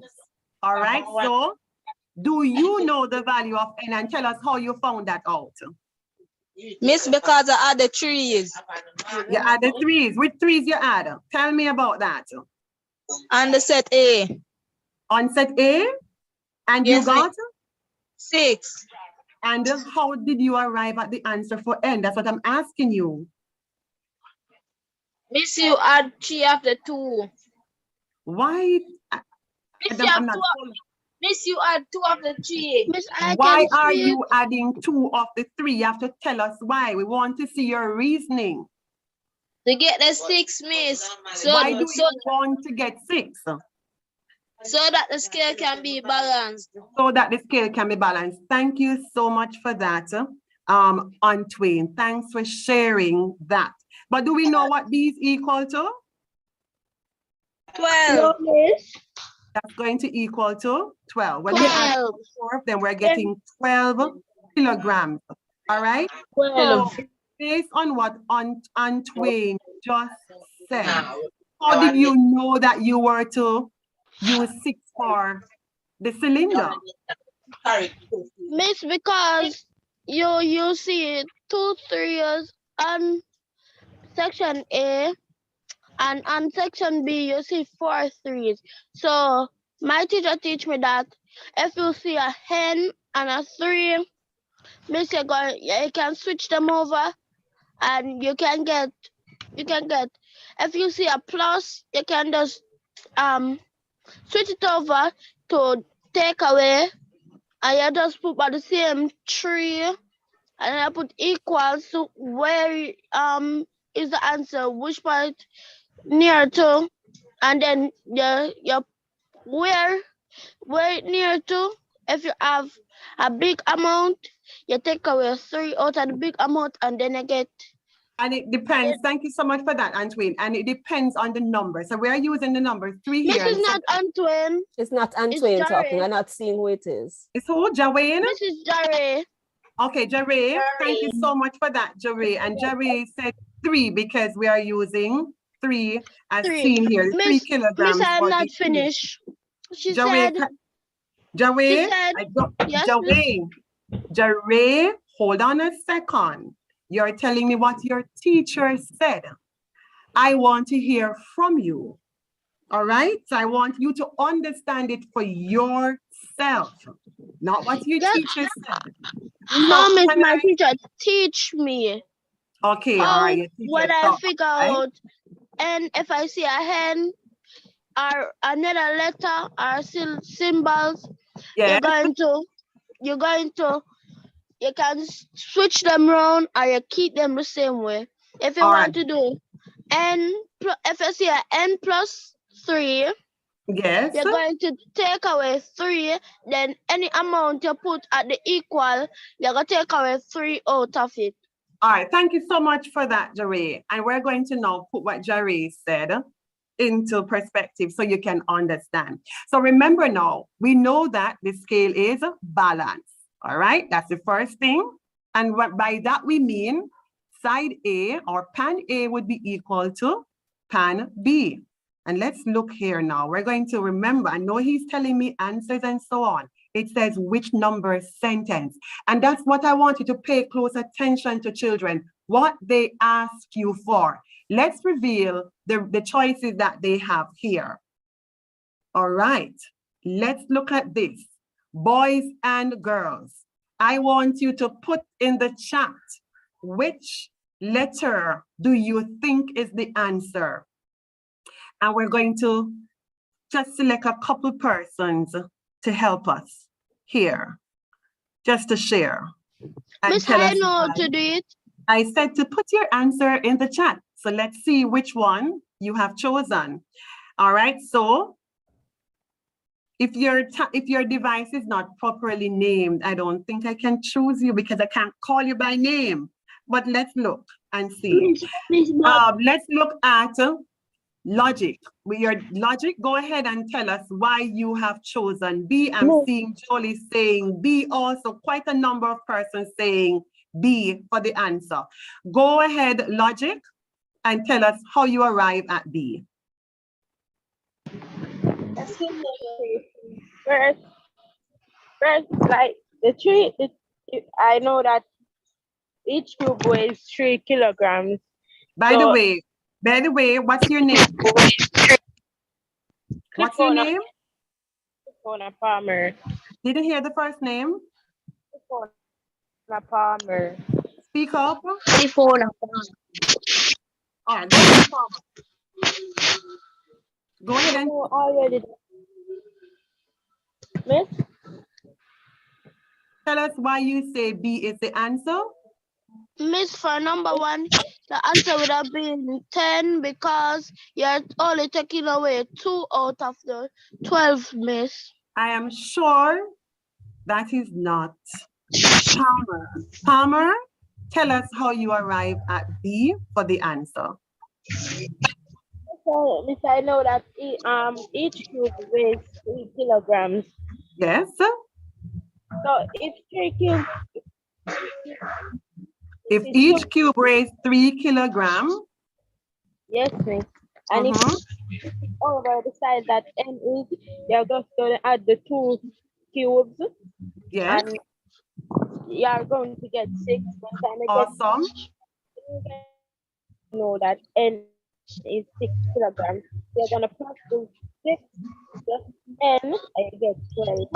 The answer is. All right. Thank you so much. So based on what we're seeing here on the pan, let's just reason this out now. Thank you so much. We're seeing 2 cubes on pan A, and this was our pan A. 2 cubes. When you add them, you're getting 6, but it didn't tell us what the cylinder is equal to. Keep those microphones muted, please. Thank you. And please stop the crosstalk in the chat. We're in a class. We're in a class and there's a lot of misbehavior going on. You're in a class. All right, very good. Thank you so much. So we look at pan A, what we're seeing and what we know on pan A, there are 2 cubes. They weigh 3 kilograms each. When we add that, we get 6 kilograms. We don't know what the cylinder weighs as yet in number, but we know that it is N kilograms. So we can write back that information, talking about using the information given to help you arrive at the answer. The scales are balanced, so we say they are equal. So here we have already written an expression for pan A, 6 plus N. And let's see what B gives us. B, we have 4 cubes, each weighing 3 kilograms. That's 4 sets of 3, and that gives us 12. Awesome. And so if you use the information given and plan what strategy you're going to use to arrive at your answer, or how you're going to use this information, then that will help you. And you're not going to be thrown off, because if you come now and you don't see that 6 plus 6 equal 12, you might be thrown off. So let's use what's given there. And we have 6 plus N equal 12 on the scale that's shown here, the balance scale. And we look now in the choices given to see which one would match that answer. All right, so let's look at it now. So most persons said B would be the answer. Thank you so much. And if we look at A quickly, if you look at A, the 2 here, I'm going through quickly. 2, what does a 2 represent? Do we have 2 plus N equals 12? 12. Oh, I have to look at it. Remember, it's that 2 there. Anybody can tell me what that 2 would be representing? The two blocks. The two blocks represent 10. So they're talking about the 2 cubes that are given. Hold on. Hold on a minute. Miss, you are going to take away. Thank you. All right, so remember, we're just discussing why A could not be the answer. So they're talking about 2 cubes there, but they have given us the answer. And if you notice, a part of they have added side B. So if they have done that for side B, they should be carrying out the same thing inside A. All right, where they are adding the cube. So we have to see where the same operation that was done to side A is now done to side B. And this is the one that actually matches it. 6 plus N equals 12. And let's quickly look again. And just a quick one though, Mrs. Williams, just a quick one I want to just point out. As you said, the 2 is representing the number of blocks. we cannot add the number of blocks to the mass of a block. Right. So And that's that, part of why excellent. you cannot choose A, because Thank A you is so looking at much. number of blocks, N is looking at the mass of the blocks, 12 is the total mass. So you must be having mass on one side equal to mass on the other side. You cannot add Awesome. mass with number. So you have to bear that in mind. Okay, Thank so you I so just much, thought I'd Miss bring that Harris. out. You're Missy, very can it have welcome. a negative number and a positive number? Missy, I've No, two. careful. No, we're not going there now. Somebody's talking Thank out of you. turn, but we're not Thanks for going there sharing. now. I like the conversation, but we have to wrap this up quickly. So again, let's point out, look at what is happening with side A, and the same thing or the same operation should take place in side B. So again, C could not be the answer. Yes, they have added the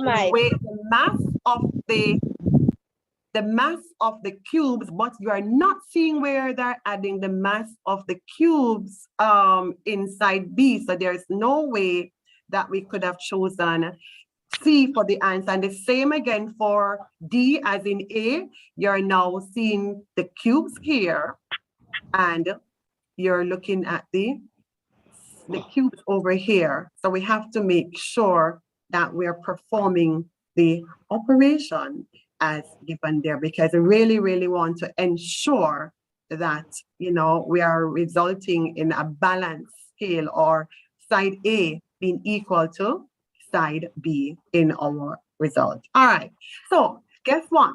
We're almost at the end of today's webinar. And so we want to remind you of a few important points. Remember, your exam is just 1 week away. 1 week away.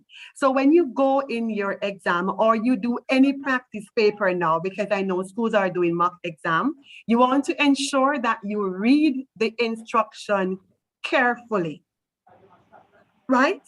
And you want to now move on from there. Having read the instruction, you want to make sure that you read the question, and we have thoroughly here, carefully. Another word we could use is carefully, so that you could identify the information given, because that's what you are now going to use to arrive at the answer. Having identified the information given, look at what skills, what process is needed to arrive at the answer. What operation are you going to use? What strategy are you going to use? Are you going to look for patterns? Are you going to use a table to help you? Are you going to just look at maybe estimate, or even compare based on what the question is asking you for? So you have to look at that, the skill that is now needed. Or you could draw a diagram. We have been using our table. Thank you. Using diagrams and tables. Awesome. So yes, we have been using diagrams as in our using to represent fractions that were mentioned. So again, what are we saying to you? For your PEP ability exam, you're not going to get anything that you have not been exposed to from even grade 4, and even lower than that, grade 3. And so you want to use that content knowledge and bring it back to solving for the correct answer. When you have done your processing, you need to answer the question. And then you need to check for the reasonableness of your answer. And why is that so? When we look at the last question, question 7, persons were busy telling me the mass of the cylinder.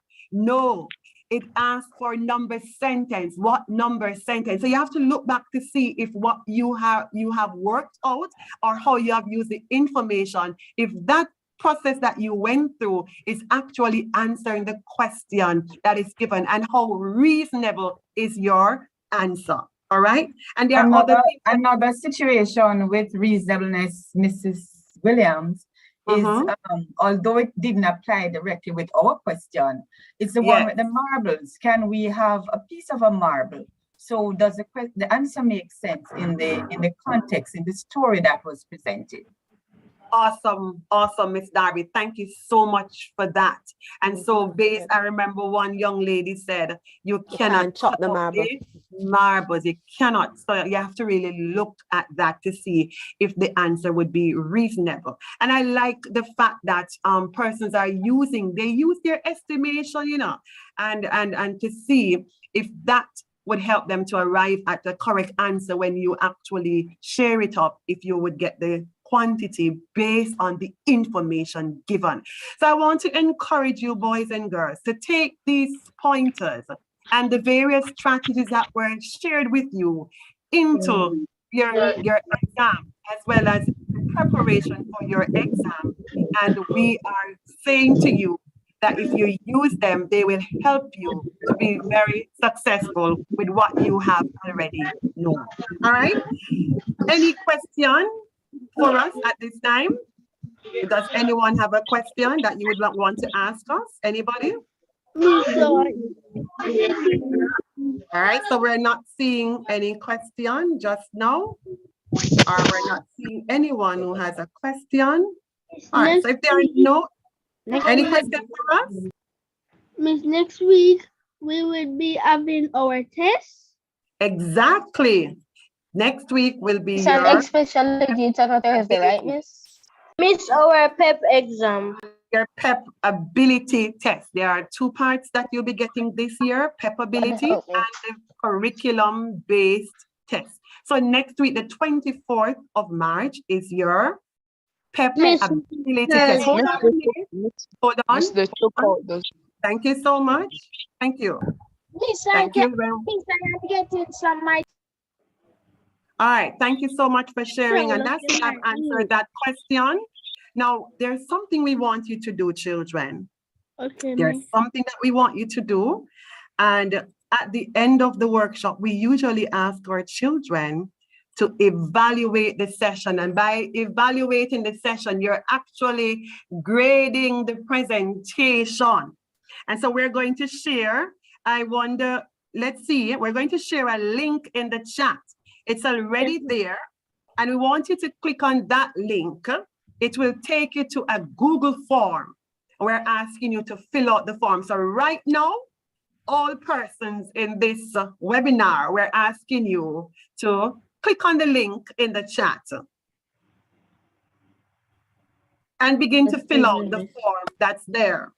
What's the name of the workshop seminar? That's a very good question. Developing quantitative reasoning, or you could just write the short form of it that is shown here.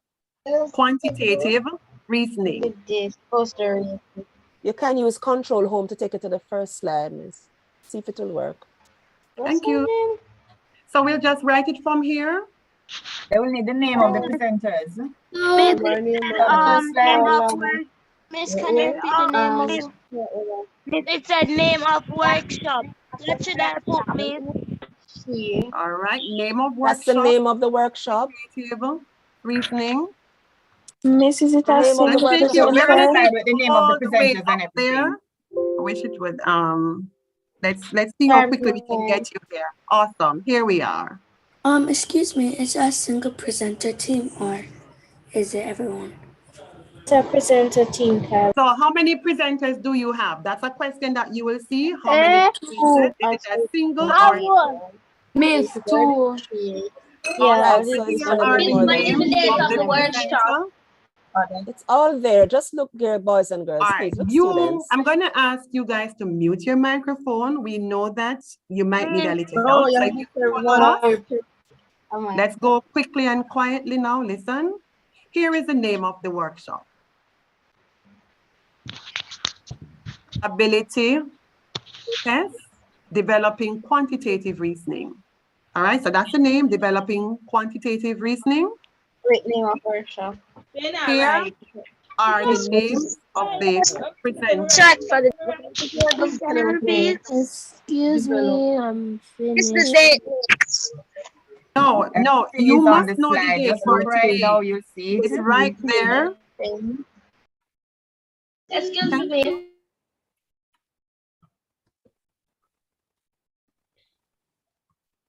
Miss, I put that in, Miss, but it's not going in.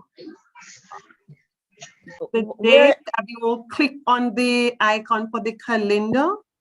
Miss, I don't see my school. Excuse me. Miss, what's the Excuse me. Hold on a minute. There are a few things we want to point out. Miss, Children, if you listen carefully, then you'll be able to fill out the form seamlessly and without all of this confusion. So let's go slowly. The name of the workshop, Developing Quantitative Reasoning. The date of the workshop is March 15, 2022. Yes, you have to click on the calendar in that area. There's a small icon. You'll see the month comes up. You need to click on the drop-down button to probably move from one month to the other. And you look for the date. Look for the date that's there and select the date. Put your cursor on the 15th and select that date. Most likely it's Miss, on what March. should we do? Miss, I have finished. And then let's finish up here. We're not going back. Hold on a minute. It will be another question. Miss, I don't see my school. Part, Miss, that's it. Type it in on other. All right, thank you. Let's continue. For those of you who are following, you now need to put in 2 presenters. Select the one that says 2 presenters. Here are the 2 presenters' name: Faithlyn Williams and Carol Harris. Those are the presenters. All right? And then the next question that you'll see. So remember now, the presentation was done by 2 persons. So we click on the icon and you can just select today for those of you who have done that. All right, let's move on to the next question. Now you'd have selected our names. Let's go now. We're moving on. We're moving on. A team of presenters. Let's go. Miss, the part that says MM, Miss, what you must put in it, Miss? We're coming now. Hold on a minute. If you have selected the names of the 2 presenters, you click next, select next, and listen, you're going to select your school type, and your school type would be primary. If you are not with us, just hold on a minute. That would be primary, and you select the name of your school from the list here. However, if you don't see the name of your school, you could move on to other. Go scroll to the bottom and you'll see other, and you can write the name of your school there. Once you have done that, hold on a minute. Once you have done that, click next, and then there are some points here that you need to agree on. Say if you strongly agree that the presentation was informative and thought-provoking. And let me explain to you. Thought-provoking here means that it allowed you to think. It required you to do some amount of thinking to arrive at the answer, all right? And so we have strongly agree, undecided, disagree, and strongly disagree. So remember, if you think the presentation, it was informative, it gives you a lot of information and strategies and so on, and it allows you to think, you can say if you're strongly agreeing with that, or maybe mildly agree. If you're not so sure, hold on a minute, undecided. And if you disagree, you have those points. And you'll do it for all the points. There are 5 of them here, just 5, only 5. What is the date? And let's move on. The most important thing that you need to do for hold on a minute. The most important thing you need to look at is that last question that says rate the overall session on a scale of 1 to 5. If it's very poor, it didn't benefit from it, then that's talking about a 1. Very, very poor, didn't do anything for you. If you think it was very good, 5 represents very good there. And you can select the numbers between, depending on how you feel about the workshop and what it has done for you. As soon as you have done that, you must submit the form. If you do not submit the form, your evaluation will not be recorded. So boys and girls, we want to make sure that we are doing Just that. All right?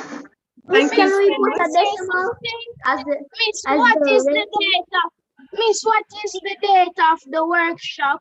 So the date is right here, March 15th. All right, thank you so much. The date is right here on the screen, March 15th. Miss, it's not typing in. Put It's not- 03, yeah? Please. For DD, listen, Shabalos and Antwain.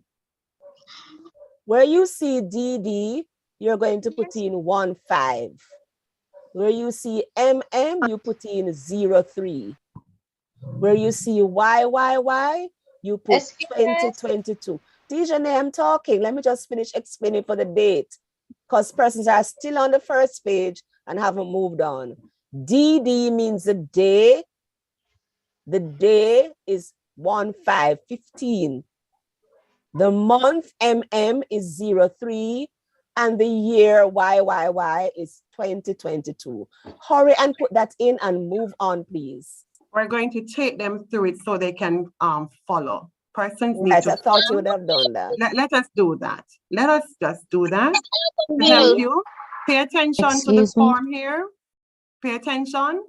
So here we go. Name of workshop. Put that in. It's quantitative. Developing quantitative reasoning. All right, thank you so much. If we do this and you're not getting it this time, we're going to ask that you fill it out on your own. So that's developing quantitative reasoning. Look on the screen. What's happening here? Date of workshop. We're saying that you can click on this icon, which is the calendar, and it shows you. Here we have 15 March 2022 highlighted, the 15th day, which is today, and you could just select today, or you could click on the 15, whichever one you want, it will come in.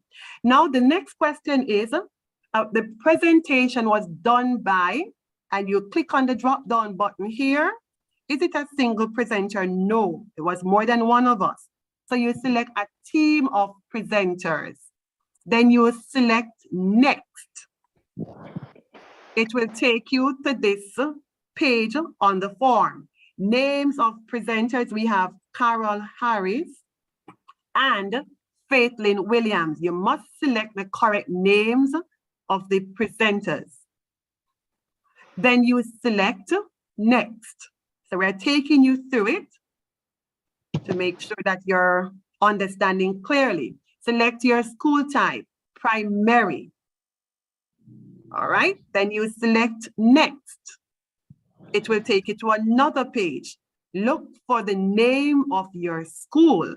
Let's say you're from Clancarty Primary. You select that, whatever your school name is, go ahead and select it. But if you don't see your school name here, we have several school names all here.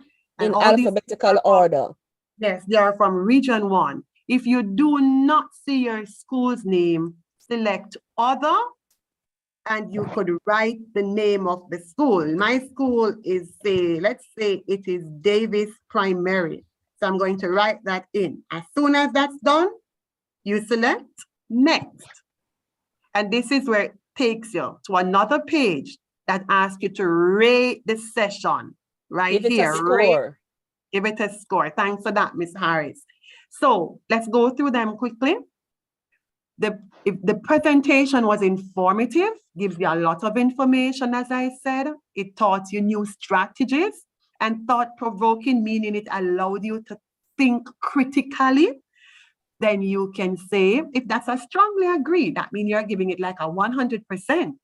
And maybe you're not way up there, but you want to say you agree. Maybe it's just that 80 for you or so.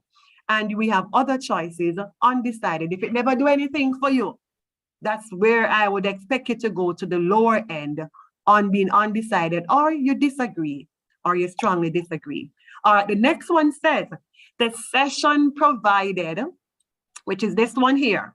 The session provided information that was easy to understand. The session provided information that was easy to understand. Are you strongly agreeing with that? Were you able to understand the information given, the strategies that were shared? Are you giving it a 100% or maybe a 80, 85? You would put agree. If you're not so sure, then we understand. You can choose from the end to the right. Now, the next one is the presenter, and this would be presenters were effective in their delivery. You think we did a very good job? You would give a strongly agree or an agree, or if you're not, you think it wasn't so good at all, then you are going to select to the farther right to give your answer. And then the next one, the fourth one is adequate support materials were provided. Did we teach you enough strategies? Did we use enough strategies? Did we actually, not only strategies alone, but also the information that was shared? Do you think that was enough to help you in preparing for your exam and even help you with developing your skills in quantitative reasoning? And the final question in this section is, the session was well organized and timely. All right, and that would tell you, you think it's the right time for us to do this just 1 week before the exam, then you can rate that again using the strongly agree, undecided, and so on. Okay, and then the final one, which is so important, work with me, guys.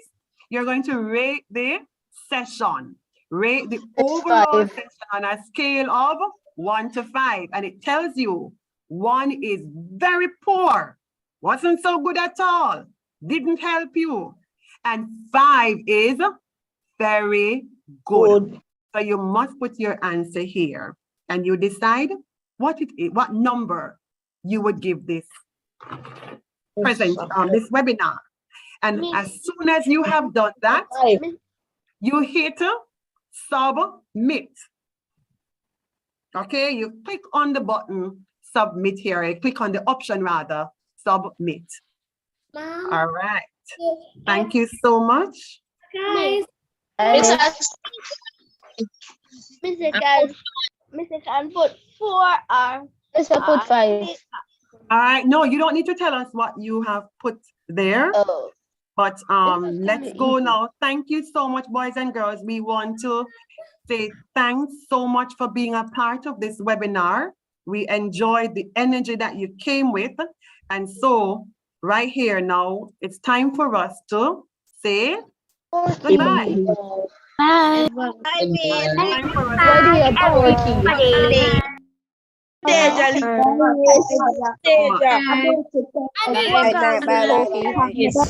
Remember to complete the sheet. Sure. Thank you. Thank you, boys and girls. And